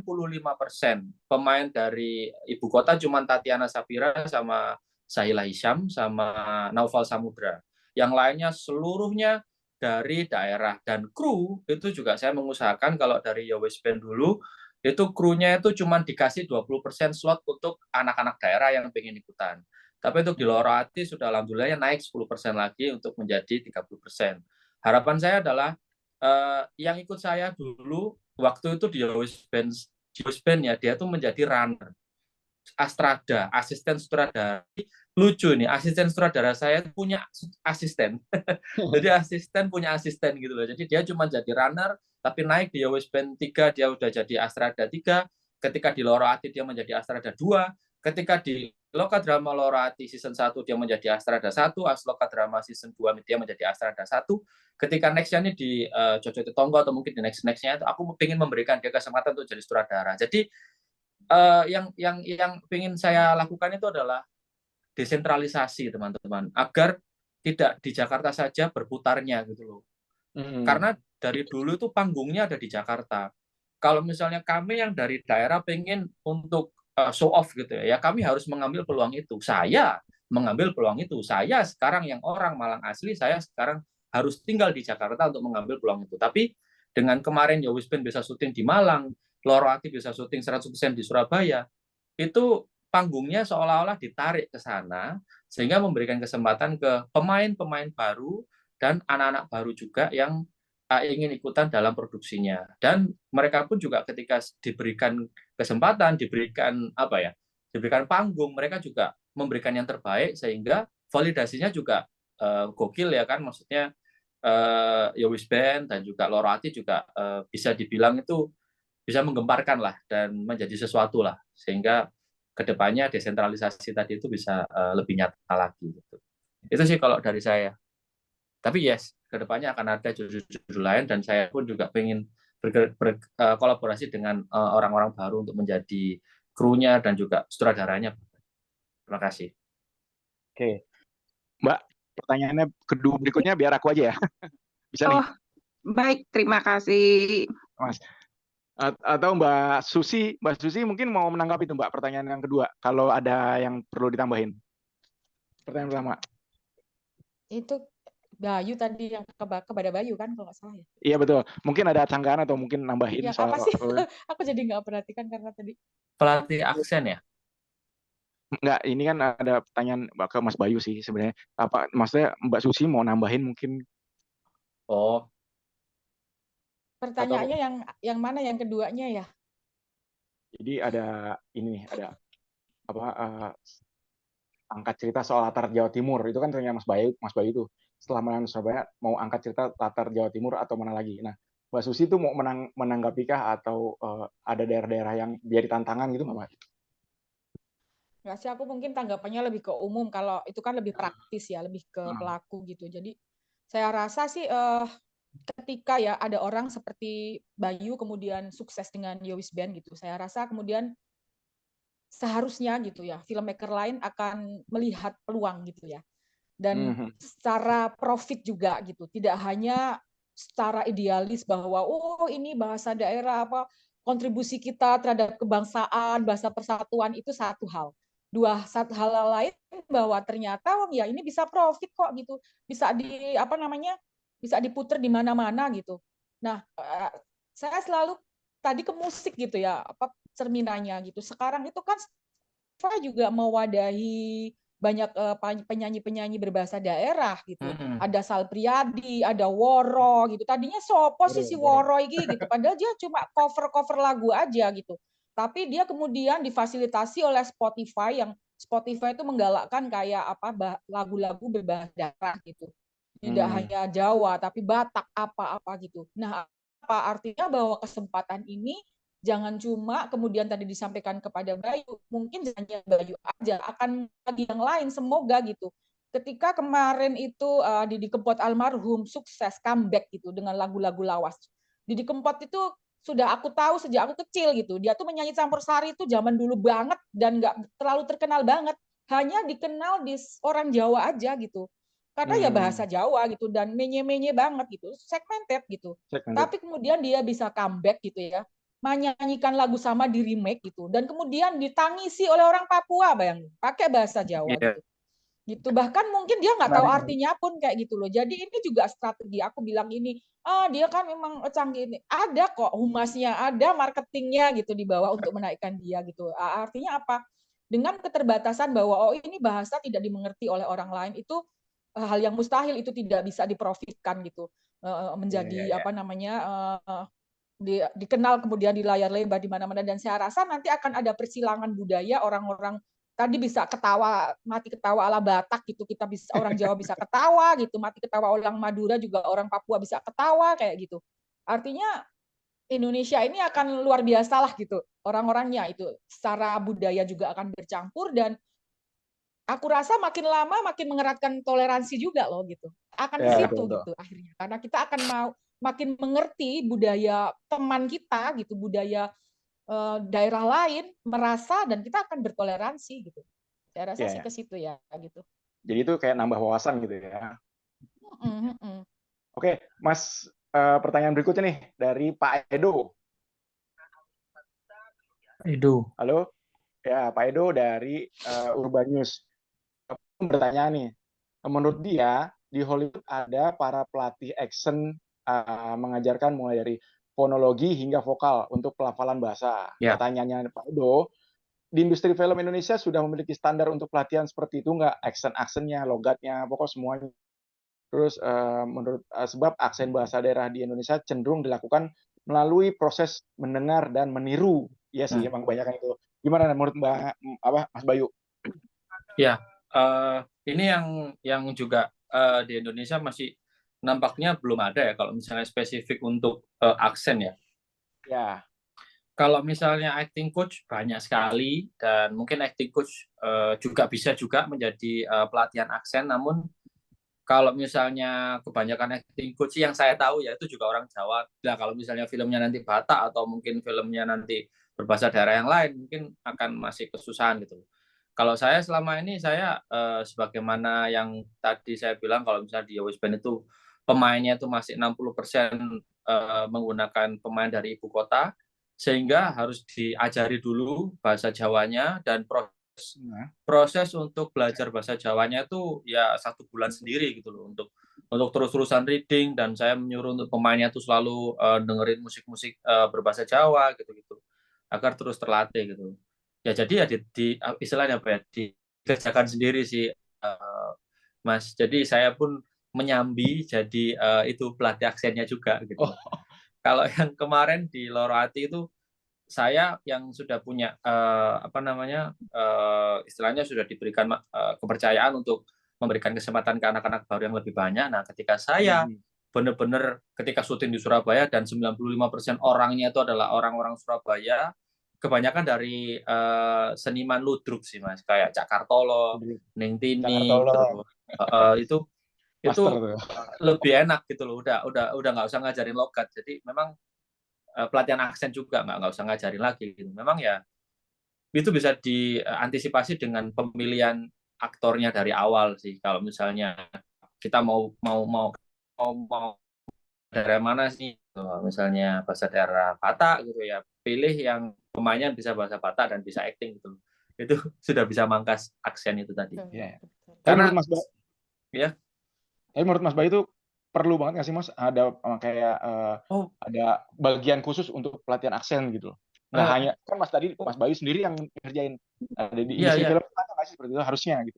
Harusnya perlu Mas, karena belakangan ini penonton kita kan semakin picky ya. Jadi sebenarnya kalau misalnya kita melihat kebiasaan penonton layar lebar kita dari waktu ke waktu ya, itu sebenarnya selalu berubah-ubah kan. Untuk yang sekarang ini semakin picky dan semakin milih film yang akan mereka tonton. Nah, film Ya Wis Ben itu dulu bisa berhasil meskipun banyak pemainnya yang dari ibu kota yang berbahasa Jawa. Itu kalau orang Jawa asli dengerin Cak Jon ngomong itu, itu tuh orang Jawa ini. Ini bukan orang Jawa, ini ketahuan pasti.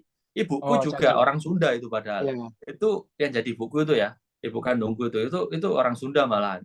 Disuruh ngomong Jawa itu juga kelihatan itu. Kedengeran lah, wah gitu. Tapi waktu itu di tahun 2017 ya orang masih menerima itu. Tapi 2017 sampai hari ini loh, berapa tahun? 5 tahun ya, itu sudah shiftingnya berubah dan sekarang itu semakin jeli. Ya kayak tadi Mbak Susi sama aku gitu ya kan, ketika nonton film terus, aduh kok kurang ya ngono lah. Jadi kayak dari segi cerita bagus, dari segi ini bagus, tapi bahasanya kok delala kok, aduh kok bolak-balik atau apa sering kali kayak belakangnya cuma ditambahi toh gitu kan. Itu sudah Jawa itu tuh. Ya kurang akhirnya. Jadi penting sih ke depannya, harapannya juga ada banyak lah untuk pelatih aksennya itu. Iya betul. Bisa di lapangan Saya rasa kerja. sih kalau udah jadi industrinya udah terbentuk, terus udah makin banyak lagi film-film berbahasa daerah, mungkin dibutuhkan ya.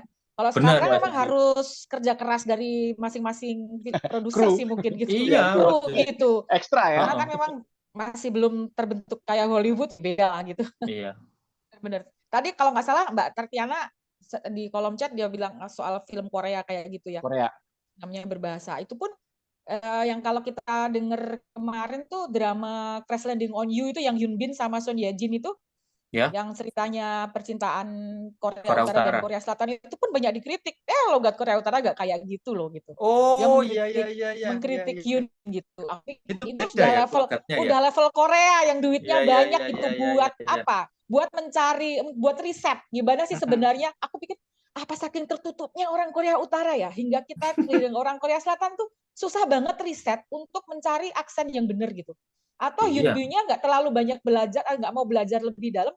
Yang jelas itu tuh meskipun menuai banyak pujian ya, Crash Landing on You gitu, dan popularitinya bagus, seluruh dunia nonton gitu, tapi ada kritikan dari orang Korea sendiri bahwa logat Korea tuh nggak kayak gitu, nggak kayak Hyun Bin gitu, Korea Utara ya. Iya, itu memang butuh tersendiri ya, mungkin yang belajarnya tuh harus ekstra gitu. Benar.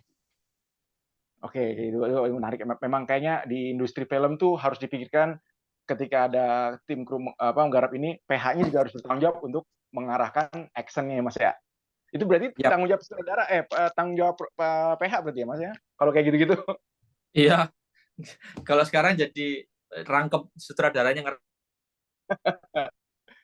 satu orang lagi. Oke, pertanyaan berikutnya nih dari siapa nih? Itu ada Bayu. pertanyaan Mas Supri, itu ada pertanyaan dari Mas Winar, dia sinias dari Movie Editor. Mungkin bisa video untuk ngomong pertanyaannya kali. Ya, Winar langsung gimana? Oke, Mas dan semuanya, terima kasih banyak Mbak Susi, Mas Bayu dan Kak Supri yang sudah mengizinkan saya untuk ngobrol dengan. Saya asli dari Ngapas sebenarnya Mas. Bilang lagi Mas Bayu mau buat logat bagaimana kita membuat film di Ngapak, wah saya sangat setuju sekali Mas. Ya. Karena yang saya kira sekarang, walaupun saya kuliah di Jogja Mas, ketika saya mengobrol dengan teman saya yang di Pemalang asli Jawa dari Ngapak, itu kebanyakan orang bilang kalau bahasa kami itu lucu Mas. Contohnya itu salah satunya adalah ketika bahasa kita mau masuk ke dalam kamar, misalnya, ayo mancing kamar gitu. Mancing, hah? Opo itu mancing? Aku rati mancing. Mancing itu masuk gitu. Terus kayak cengis Mas, cengis itu adalah cabai. Cuma dia kalau di bahasa Ngapak cengis itu tergolong cabai. Tapi kalau untuk yang tiduran itu kami punya bahasa sendiri itu gelengan biasanya. Kalau orang-orang sana biasanya bilangnya gelengan. Nah, lantas yang menjadi pertanyaan saya sih Mas, itu mengenai bagaimana ketika ya dari kami sineas-sineas yang ada di Pemalang untuk memajukan yang namanya perfilman di Pemalang atau di Ngapak gitu, itu berpikiran kenapa kok kami selalu mentok pada festival saja gitu, kenapa tidak bisa lebih speak up lebih dalam atau mungkin kita bisa screening lebih jauh, padahal kita sudah mengusahakan itu ke berbagai komunitas yang ada di daerah-daerah lain gitu. Namun beberapa mungkin karena kurang menerimanya akibat dari aksen kami yang tergolong masih sangat minim karena masih ada bahasa Jawa yang lebih umum gitu. Nah, bagaimana cara untuk kami bisa mengeksplor aksen bahasa kami untuk lebih speak up dalam hal bahasa Ngapak ini? Bagaimana bisa diterima juga orang-orang, dan apakah nih bahasa yang tadi sudah saya sebutkan itu tergolong lucu dan bisa mengunggulkan dari bahasa aksen Jawa Ngapak ini Mas untuk melestarikannya ke depan gitu? Atau mungkin Kak Susi juga bisa semuanya bisa menjawab. Terima kasih gitu dari saya. Oke.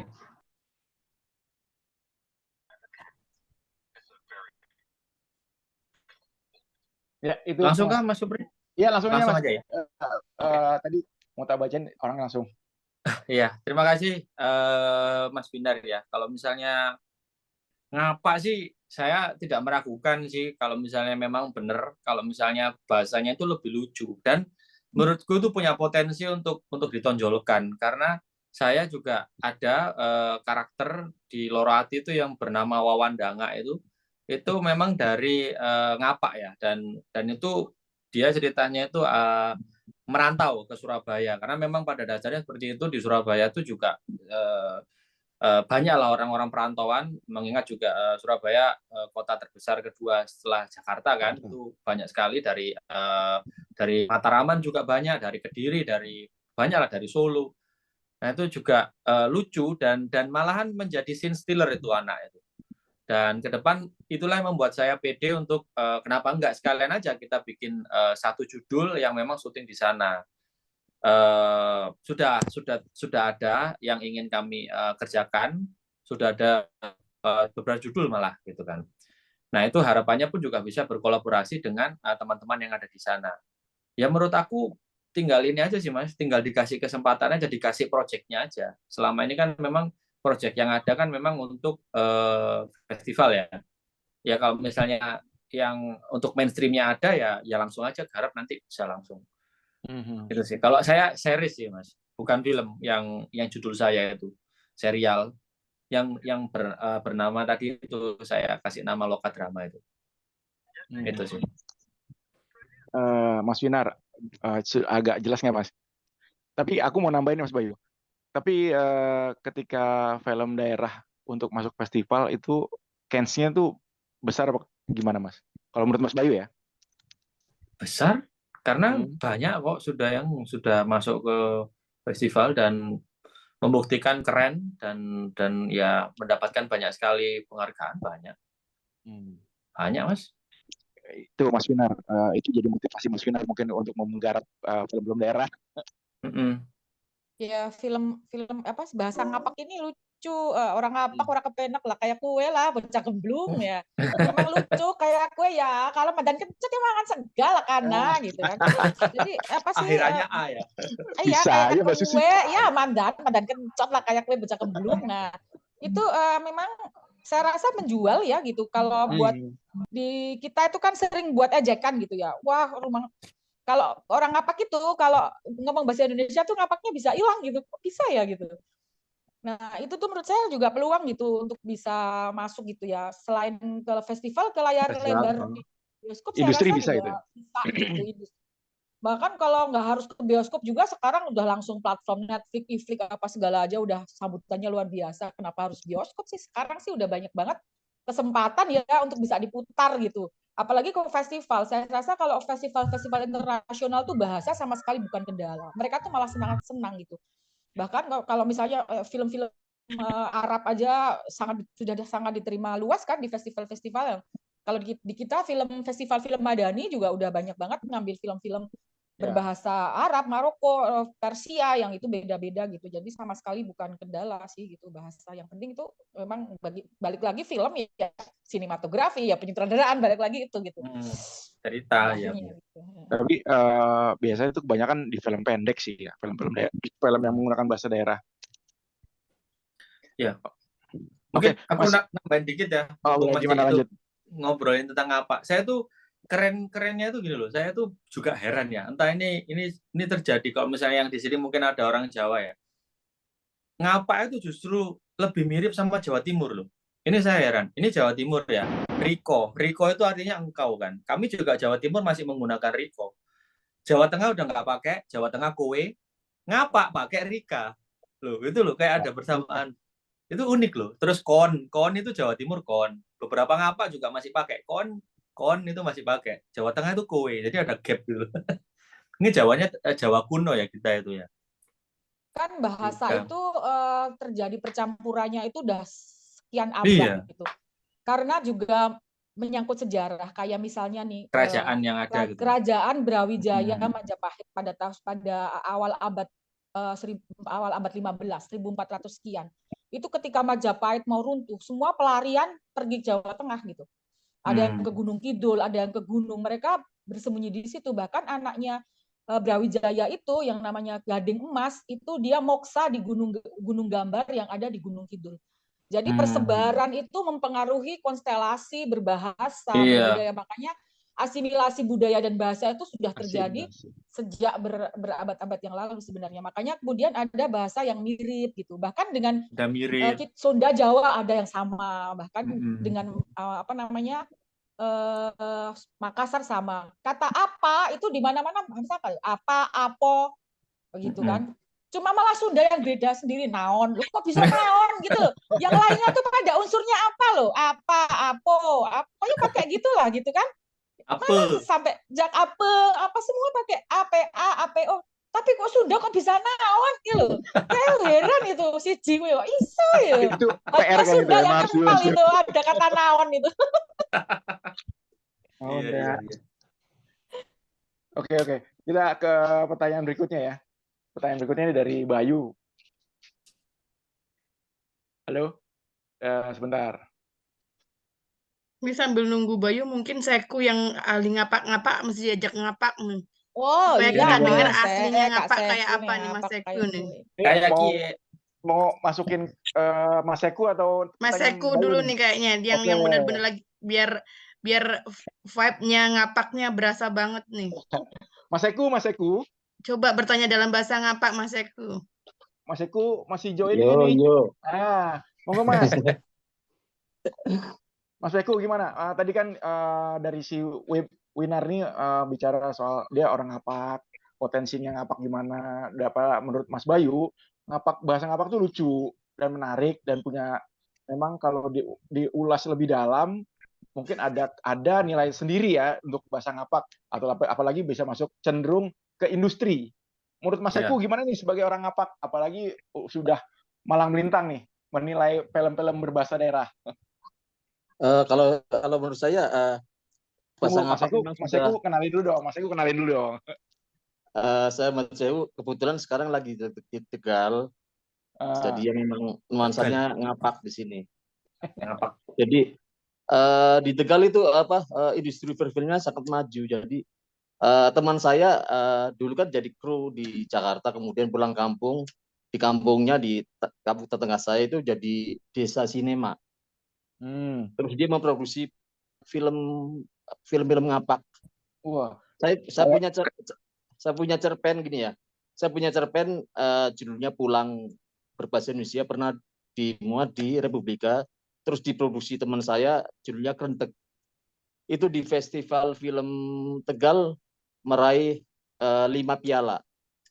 Sebagai ada aktor terbaik, aktris terbaik, kemudian poster terbaik, terus pokoknya teman saya itu sekarang konsisten bikin film-film ngapak. Kalau Mas Bayu pengen bikin film ngapak, bisa nanti sama teman saya namanya Mantap.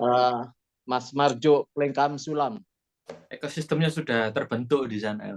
Iya, sudah terbentuk. Dan kalau di YouTube ada itu serial Guyon Bocor Alus. Itu ngapak banget itu. Malah itu dulu ada film judulnya Turah yang 100% bahasa Tegal, itu mewakili Indonesia di Oscar. Mantap. Mantap. Ya, Turah itu.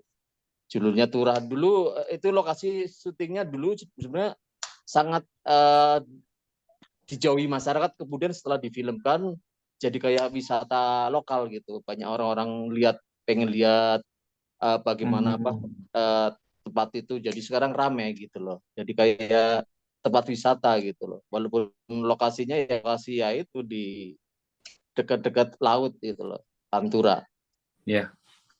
Kalau Mas Bayu, apakah di Kampung Warna-Warni mau dijadikan sentra perfilman atau seperti apa, Mas? Enggak, Mas. Kalau saya di Kampung Warna-Warni itu pokoknya ya dulu itu kan kalau sekarang kan masuk terus foto-foto gitu ya kan di rumahnya yang tempat syuting gitu, itu kan parkirnya itu kan bayarnya lebih kan. Itu ya buat ini aja, buat keuntungannya buat warga sekitar situ. Naik ke atas gitu, ke tempat base camp-nya Yowis Band itu ya kalau buat foto-foto warga lain yang main ke Malang gitu ya buat pendapatannya situ. Tapi untuk yang jadikan museum atau mungkin dijadikan apa masih belum. Sentra perfilman. Karena kalau misalnya ini saya boleh ngobrol sedikit ya tentang Malang ya. Kalau misalnya tadi dengan Mas di Tegal itu sudah sangat terbentuk ekosistemnya, kalau di Malang itu ya sebenarnya sudah terbentuk. Namun mindset-nya itu adalah masih sangatlah ya inginnya sendiri gitu loh, nggak mau yang industri gitu. Saya dulu aja ketika di Malang itu memboyong ya kan industrinya langsung ke Malang ya, maksudnya dalam artian industri itu ya orang-orangnya itu kan benar-benar orang-orang film yang memang bekerja film, kameramennya dan segala macam memang real gitu kan. Itu saya dibilang jongosnya Jakarta. Jadi kayak jadi paham nggak sih ada gap itu, anak-anaknya itu senang ngerasani apa bahasa saya pakai. Iya, jadi kayak ya saya bukan jadi jongosnya Jakarta, saya berusaha untuk ya yang seperti ini. Nah mereka tuh bikin tapi gak usah dibayar lah, nggak perlu dibayar lah yo, tolonglah ini demi Malang ini film kita. Bukan begitu semangatnya, itu nggak profesional. Nah, aku kan dengan cara itu kan.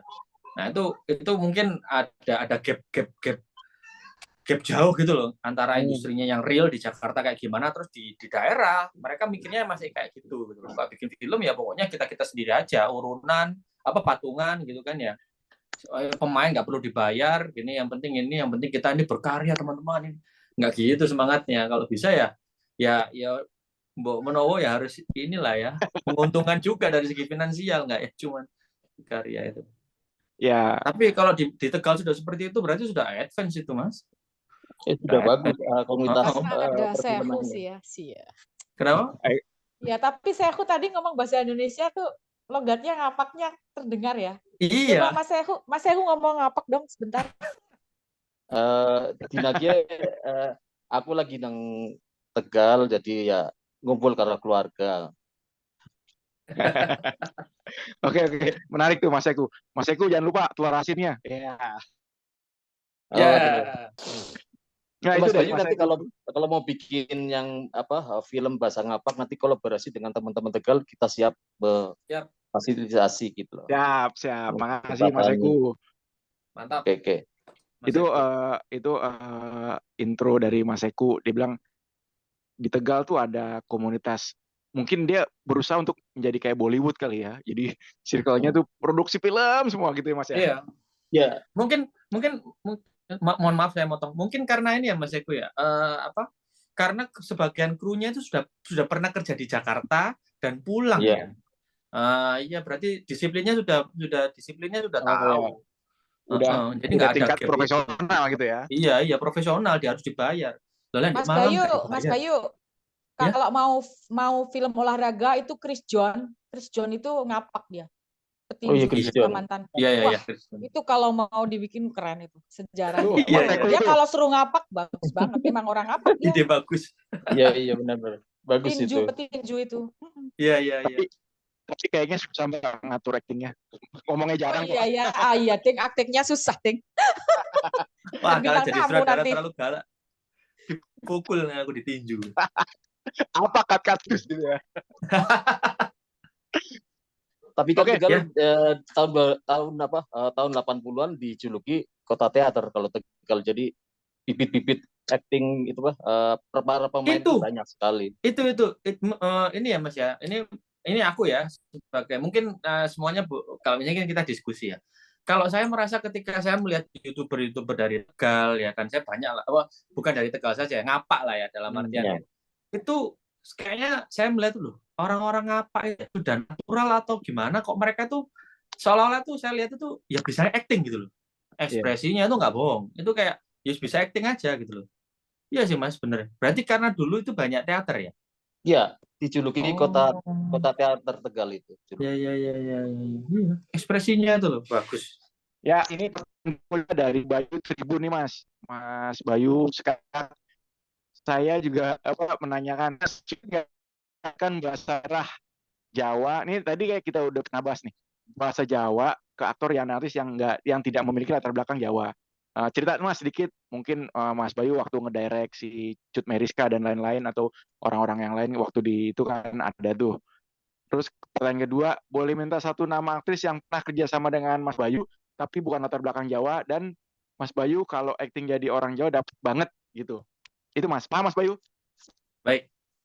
Ya, saya tadi teman-teman, kalau misalnya di Yosen itu saya nggak yang sebanyak Loro Ati diberikan kesempatan untuk orang-orang barunya, karena selalu saja waktu itu ya, itu selalu kalau misalnya ditanyain tentang pemain, saya selalu ditanyain tentang followernya berapa, selalu aja gitu. Sampai saya tuh risih, apakah harus ya kita kalau misalnya aktor gitu ya kan, itu harus yang followersnya banyak gitu loh. Nggak harus toh, maksudnya saya lihat ya kayak kalian semuanya bisa tahu sendiri, si yang pemainnya John Wick ya, Keanu Reeves itu ya, itu kan nggak punya Instagram itu justru. Dan Instagram yang follower yang terbanyak di dunia adalah atlet sepak bola, Cristiano Ronaldo. Kok Cristiano Ronaldo kok nggak main film, kok justru main bola gitu. Maksudnya kayak nggak kok ada dari mana ya? Mungkin ya karena berpatokan bahwa kalau misalnya followernya banyak nanti yang nonton bisa banyak gitu loh. Nggak juga gitu kan. Kemarin ada lah ya YouTuber yang followernya banyak itu terus dia bikin film ya selalu saja ya yang nonton ya cuma dikit gitu loh. Berarti ya memang film itu ya harus dibentuk dari cerita yang konkret, yang kokoh, yang bisa menyuarakan kegelisahan kita atau mungkin kerelatan kita dengan cerita itu. Dan masalah pemain ya bagaimana caranya aktornya itu ya mendeliver cerita itu dengan cara maksimal. Follower itu ya nomor kesekian lah saya loh. Ngajak Cak Kartolo terus ditanya, Cak Kartolo followernya berapa? Lah usianya lo 78, masa punya Instagram. Nah itu loh kan. Jadi dari situ ya dulu itu masih kong kali kong lah ya, masih deal-dealan gitu. Yang di Yowisben itu masih banyak yang saya harus mengikuti mandat dari yang Yowisben itu, beberapa yang dari Jakarta banyak malahan. Ada Brandon Salim, saya harus ngajarin bahasa Jawa, Cut Meriska, terus Arif Didu itu ini apa namanya yang jadi Cak John, beliau itu stand up komedian lawas dia. Terus kalau Joshua Suherman itu orang Surabaya, saya nggak usah ngajarin. Banyaklah beberapa juga yang Anya Geraldine, tapi Anya Geraldine waktu itu aku pasang untuk menjadi orang Sundanya, jadi dia belajar Sunda. Siapa lagi ya? Ya ada beberapa lah, dan itu memang harus ngajarin Jawa dan ya makan waktunya yang 1 bulan tadi itu yang saya bilang. Meskipun seperti itu pun nggak akan bisa 100% loh. Kalaupun mau 100% berarti harus lebih lama lagi itu belajarnya itu. Dan itu pun mungkin 90% mungkin keberhasilannya, nggak mungkin bisa 100% karena huruf D, huruf G. Kalau yang nyebut itu bukan orang Jawa itu kedengeran banget. Oh gitu tuh orang Jawa ini kerungu, keroso pasti. Pasti kerasa. Wah, ini bukan orang Jawa gitu ya. Tapi pada waktu itu ya masih oke-oke aja lah. Yang seperti saya bilang tadi, penonton kita masih belum berevolusi untuk yang seperti sekarang ini. 2017 mereka masih menikmati dan iya aja tanpa kayak mendebat kayak ini kok logatnya kayak gini, tapi sekarang pasti akan didebat. Pasti akan didebat habis-habisan. Kok gini nggak total ini apa di Twitter rame pasti gitu. Kritis Nah, ya. terus kalau misalnya pengalaman aktor yang mengajari dan dia itu bagus dan belajarnya cepat dan saya enjoy untuk acting bersama dia, itu Tatiana Sapira ya. Di Loro Hati kan pemeran utamanya kan Tatiana Sapira kan. Ada dua sih, Tatiana Sapira saya enjoy, sama satu lagi Sahila Hisham juga saya enjoy karena mereka berdua tidak menggunakan bahasa Jawa, namun ada kesempatan untuk membintangi film yang menggunakan bahasa daerah, bahasa Jawa Timur, bahasa Jawa Timuran. Mereka setuju dengan belajar selama 1 bulan penuh bersama saya itu terus-terusan dibentuk dan ya alhamdulillah mereka deliver dengan bagus. Meskipun ya nggak seperti yang saya bilang tadi, nggak yang 100%. Nah, tapi ini tergantung ya. Kalau saya mensiasati dengan misalnya ya katakanlah dia nggak bisa maksimal gitu. Nah ceritanya tak ganti, tak rubah-rubah dikit. Kayak bercontoh Brandon Salim yang di Yowis Band ya, yang menjadi karakternya Nandu, yang main keyboardnya di Yowis Band. Itu kan dia tidak berbahasa Jawa dan dia harus berbahasa Jawa full gitu kan di film ini. Namun bahasa Jawanya tuh nggak maksimal. Nah aku berinisiatif untuk merubah bahwa anak ini anak pindahan dari Jakarta, terus dia pindah ke sini dari sini. Sehingga dari segi cerita orang masih cenderung memaafkan itu. Oh, Jawamu kayak gitu berarti karena kamu pindah-pindah tadi ya. Oh ya udahlah. Padahal itu mensiasati doang sih. Ya itu. Terus kalau yang di ini Tatiana itu dia pindahan dari Jerman, Jejere Kauman. Kalau misalnya orang Jawa Timur kan selalu saja guyonannya gitu kan. Jerman, Jejere Kauman gitu kan. Itu dia karena lama di Jerman, ketika balik ke Surabaya Jawanya agak memudar gitu. Nah kalau yang Sahila itu karena campuran Jawa dan Sunda, dia bisa dua-duanya. Pada dasarnya dia memang orang Sunda, jadi dia mewakili orang Arab ya yang tinggal di Surabaya. Karena waktu di Loro Hati memang saya ingin untuk keragamannya bisa kerasa gitu. Ada orang Arabnya, ada orang Chinese Surabayanya, orang Jawanya sendiri, ada orang Maduranya. Bahkan yang Madura juga berbahasa full Madura. Karena memang orang Madura kan, saya benar-benar nggak tahu tuh kamu ngomong apa, tapi artinya gini ya, oh ya udah. Tapi ada teman saya orang Madura yang ikut juga di balik layar gitu untuk supervisi gitu. Ada bahasa Madura, ada bahasa Jawa Osing juga, Jawa Osing. Ya itu sih aktor-aktor yang saya enjoy dan merasa happy lah bisa mengajari mereka berbahasa Jawa untuk satu proyek. Itu oke. Ini Mas, aku juga mau nekenin. Memang kalau soal film, soal tadi Twitter follower Instagram follower berapa itu ada ya Mas kayak gitu ya. Jadi kayak banyak Mas. Tapi sekarang nggak tahu ya. Sekarang mungkin sudah mulai nggak. Kalau dulu saya selalu yang dipilih itu yang followernya banyak. Ini loh followernya 5 juta, ini loh followernya 10 juta gitu kan. Tapi ternyata juga nggak yang bisa langsung giring followernya itu ke bioskop gitu loh. Nah dulu follower saya itu waktu Yowis Band itu ya follower saya itu 500.000. Yowis Band 1 juta. Yang kedua ya, yang pertama kan 900.000. Maksudnya ya berarti banyak juga orang itu yang nonton bioskop itu ya nggak yang lihat pemainnya itu yang bintang yang banyak followernya ya. Mungkin iya melihat aktornya siapa kalau misalnya aktornya, tapi kan patokannya bukan follower. Katakannya followernya Reza Radian sama followernya siapa yang mungkin YouTuber yang mungkin followernya 10 juta juga ada. Tapi kan orang ya pasti korelasi. Ya memang jatuhnya tuh lebih ke konten ya Mas ya. Siapapun mainnya kalau kontennya bagus ya itu yang dikejar gitu ya Mas. Ya kalau aktingnya bagus dan dia bisa mendeliver ceritanya dengan bagus ya itu yang dikejar. Ya intinya sih ceritanya bagus, kemasannya bagus, ya nggak peduli siapa pemain ya. Ya kita kayak telisik gitu kan, apa sih itu Bu Tejo Iya. Tilik, Bas. Ya. Tilik ya, telisik sih. Oke, ini waktu udah makin panjang nih kita obrolan. Kita bahas satu pertanyaan lagi, Mas Bayu. Aman, Mas Bayu? Iya, monggo. Mbak Susi, masih aman? Kita lihat pertanyaan dulu ya. Pertanyaan berikutnya dari siapa nih yang bisa kita bahas lagi nih? Coba kalau ini Mas, ini kayak pertanyaan nih. Walid Inam Ahmad. Pertanyaannya, Mas Bayu, izin tanya terkait desentralisasi untuk memberikan panggung kepada orang-orang lokal, tantangan apa yang dihadapi Mas Bayu, terutama untuk meyakinkan kepada PH film atau sama aja sih PH atau production house atau pihak-pihak produser untuk memberikan kesempatan dengan anak baru atau daerah yang mungkin belum memiliki pengalaman di bidang industri film. Gimana tuh Mas? Kita bahas sih, Pak. Oke, ya itu tadi semangat desentralisasi itu agar tidak sentral saja ya. Maksudnya kita sebagai ibu kota itu adalah pusat di mana semuanya berputar di sini dalam artian persyutingan, filman, serial, iklan, apapun gitu kan ya di sini gitu kan. Untuk orang-orang yang nggak bisa mengambil peluang itu ya kasihan gitu loh. Dulu mungkin kita sebagai contoh ya ada nggak ya? Oh ini siapa? Katakanlah Tukul ya, Tukul Arwana gitu kan. Ya beliau kan mengambil peluang itu kan. Beliau hadir ke Jakarta meskipun di Jakarta yang ngemper-ngemper dulu. Terus akhirnya dia semakin lama merintis karir dan akhirnya berhasil. Nah, namun kan tidak semua orang yang sama seperti Mas Tukul. Iya kan? Jadi panggungnya itu terlalu jauh untuk bisa ke sana.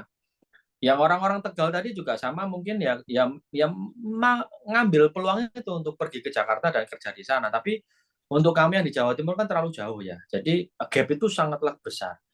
Upaya saya untuk memberanikan diri mengajak produser untuk investasi dan bisa untuk menarik peluangnya itu ke daerah adalah karena dari awal itu saya yakin untuk film dan juga series itu kalau bahasan saya yang selalu saya gaungkan beberapa waktu ini ya itu sebagaimana seperti ini kalau diibaratkan kereta api itu kayak lokomotifnya. Jadi serial dan filmnya itu adalah lokomotif kepala keretanya yang lokomotif ini akan membawa gerbong-gerbong. Nah gerbong-gerbong ini bisa diisi sama banyak hal, SDM yang dari wilayah tersebut, usaha-usaha dari wilayah tersebut, terus pariwisata dari wilayah tersebut. Kalau syutingnya ada di daerah situ kan daerahnya bisa menjadi pusat wisata nantinya gitu. Jadi kalau misalnya syuting itu semakin merata, jadi semakin merata pula kesempatan dan juga value-value dari daerah itu yang bisa naik juga gitu.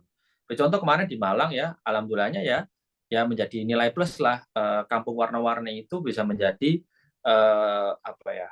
lebih lah pendapatan lebih ke orang-orang yang tinggal di situ. Terus kru-krunya juga semakin hidup, menjadi penghidupannya mereka gitu kan ya. Pemainnya juga yang dari daerah juga gitu kan ya. Nah, harapannya semakin merata dan itu tadi bisa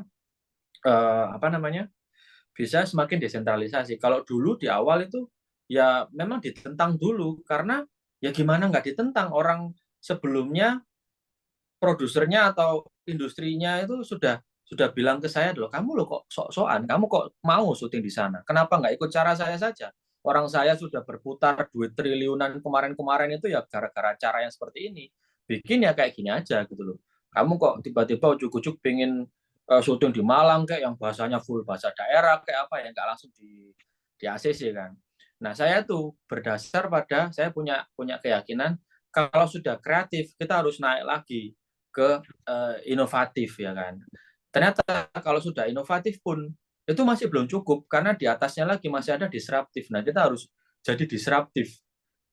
Disruptif itu kita menghancur dari kata disruptif itu kita benar-benar menggoncang ya. Seperti contoh ya Steve Jobs ya. Steve Jobs itu disruptif. Dulu sebelumnya HP itu sudah ada. Ya HP ada tombolnya, Nokia bikin ada tombolnya. Steve Jobs bilang enggak, HP itu enggak ada tombolnya kayak gini. HP itu kayak gini semua. Ya, dia itu disruptif ya. Jadi seolah-olah dia memberikan cara baru terus semuanya ikutin. Nah, saya berupaya untuk kayak gitu kan. Wah, harus kayak gitu, harus berani gitu kan ya. Ternyata ketika fight menggunakan cara yang agak Jadi saya ke ini nggak mau, terus saya meeting sama yang satunya ini sangatlah apa ya, rivalnya dia lah ya. Saya kirim foto ke sana, Pak, kalau nggak mau saya kerja sama yang ini ya. Oh, jalan. Nah, ini jalan. Jadi akhirnya di ACC untuk buka casting besar-besaran waktu itu di Surabaya. Dan peluang itu saya harapkan juga bisa anak-anak Surabaya dan sekitarnya itu juga ikut gabung gitu loh. Dan alhamdulillahnya waktu itu yang ikut itu 2000-an orang dan itu rame banget. Dan memang embel-embelnya itu nggak cuma jadi bahan promo saja. Karena yang ikut casting di hari tersebut itu memang benar-benar akan dipasang menjadi pemain inti, bahkan ya pemain pemain inti banget gitu loh, nggak yang cuma pemain cameo atau apa, pemain inti langsung gitu. Yang dibayar dengan profesional juga gitu. Oke. Nah, itu kan proses desentralisasi tadi. Ya alhamdulillahnya bisa terlaksana lah kemarin. Oke, itu kayak pertanyaan terakhir tuh Mas, pembahasan kita, diskusi kita tentang apa namanya penggunaan bahasa daerah dalam film Indonesia, itu menarik ya. Jadi kita kasih penutup mungkin dari Mas Bayu dan Mbak Susi ini karena waktu sudah akan berakhir dan kita kasih kesimpulan atau pembahasan yang menarik nih Mbak. Mas Bayu gimana Mas? Jadi pembicaraan kita webinar ini menurut Mas Bayu? Ya, sekali lagi saya ucapkan terima kasih sudah mengajak saya untuk juga ikutan nimbrung dan mengobrol. Saya senang sekali karena memang seperti saya bilang tadi, ini pun juga seperti visi saya untuk ke daerah kita yang kita miliki gitu kan, jangan sampai memudar. Karena ya ini harus pede kita teman-teman, karena kalau bukan kita yang melestarikan bahasa daerah tersebut, bahasa ibu kita, ya siapa lagi gitu loh. Dan dulu tuh saya cuman berteori-teori ya, balik lagi ke tahun 2016 sebelum saya bikin Yowis Band 2017. Kalau mau berhasil hanya ada 2 cara. Kalau bikin bagus sekalian. Misalnya bikin superhero ya, film superhero gitu ya. Bikin bagus sekalian kayak si Hollywood bikin. Tapi Hollywood bikin film superhero itu satu film itu 2 triliun rupiah ya budgetnya ya. Untuk di Indonesia merealisasikan film dengan budget 2 triliun itu kayaknya mustahil, nggak akan ada. Nggak tahu besok ya, mungkin beberapa tahun lagi ya kalau ada ya. Tapi untuk sekarang dengan budget film 31 M aja yang kemarin itu superhero kita, itu sudah digembur-gemburkan dan itu seolah kayak sudah besar banget itu. Nah, sehingga ya penonton kita kan sudah disajikan yang Hollywood, yang seperti itu, terus disajikan sama produk kita gitu kan. Tapi ketika kita mendeklar itu, ya kita beberapa juga bilang bahwa ya jangan disajikan Hollywood ini baik. Tapi kalau yang disajikan sama gitu lah ya orang akan mengkomparasi gitu, akan cenderung milih yang sana. Tapi apa yang nggak bisa dibikin sama Hollywood teman-teman?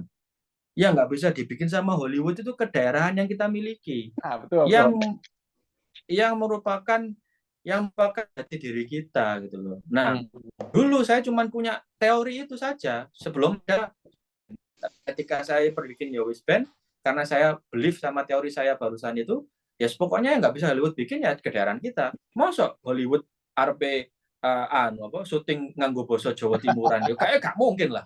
Ya kan? Ya kita yang bisa gitu loh. Masa Hollywood akan bikin film menggunakan bahasa Makassar, bahasa Banjar, bahasa ini, nggak mungkin lah mereka bikin kayak gitu. Nah, jadi perangnya itu ya perang di sini gitu loh. Kita win, kita menang di market kita. Market kita itu market yang tidur selama ini. Karena waktu dulu tahun 80-an, 90-an, 2000-an kita nonton sesuatu ya apa yang disajikan lah ya.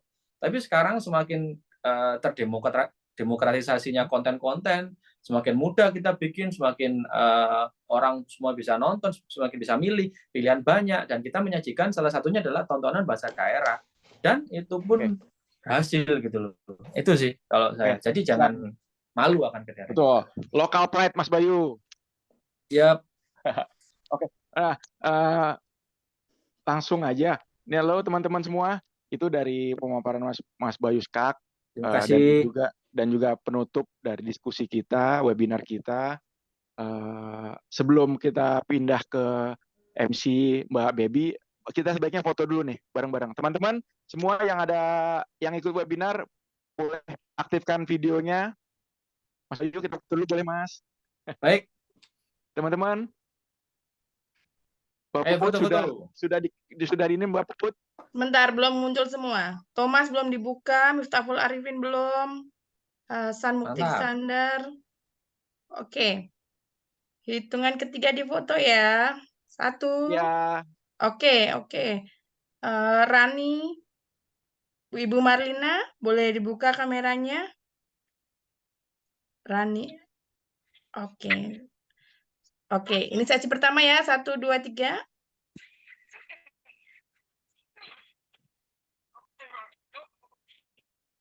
Mantap.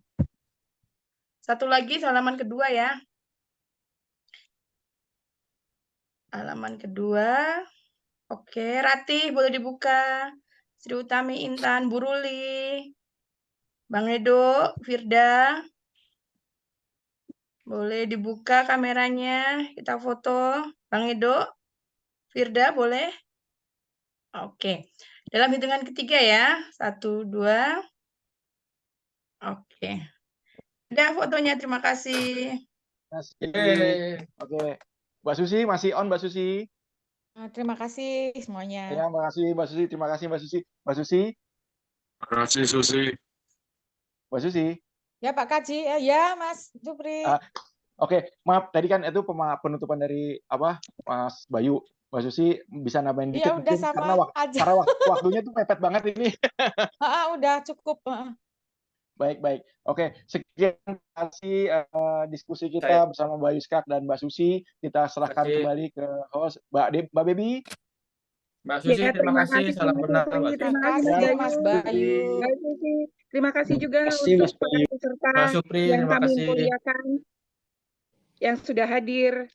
Semoga kita bisa mempelajari ya 1-2 hal gitu dari pemaparan para pembicara kita hari ini ya, sangat bermanfaat. Dan pantengin terus acara-acara webinar kami yang akan terus membahas hal-hal yang mungkin suka terlewatkan gitu ketika kita membahas film-film nasional. Baik. Kali lagi terima kasih, tetap sehat, tetap berkarya. Selamat sore. Terima kasih semuanya. Terima kasih.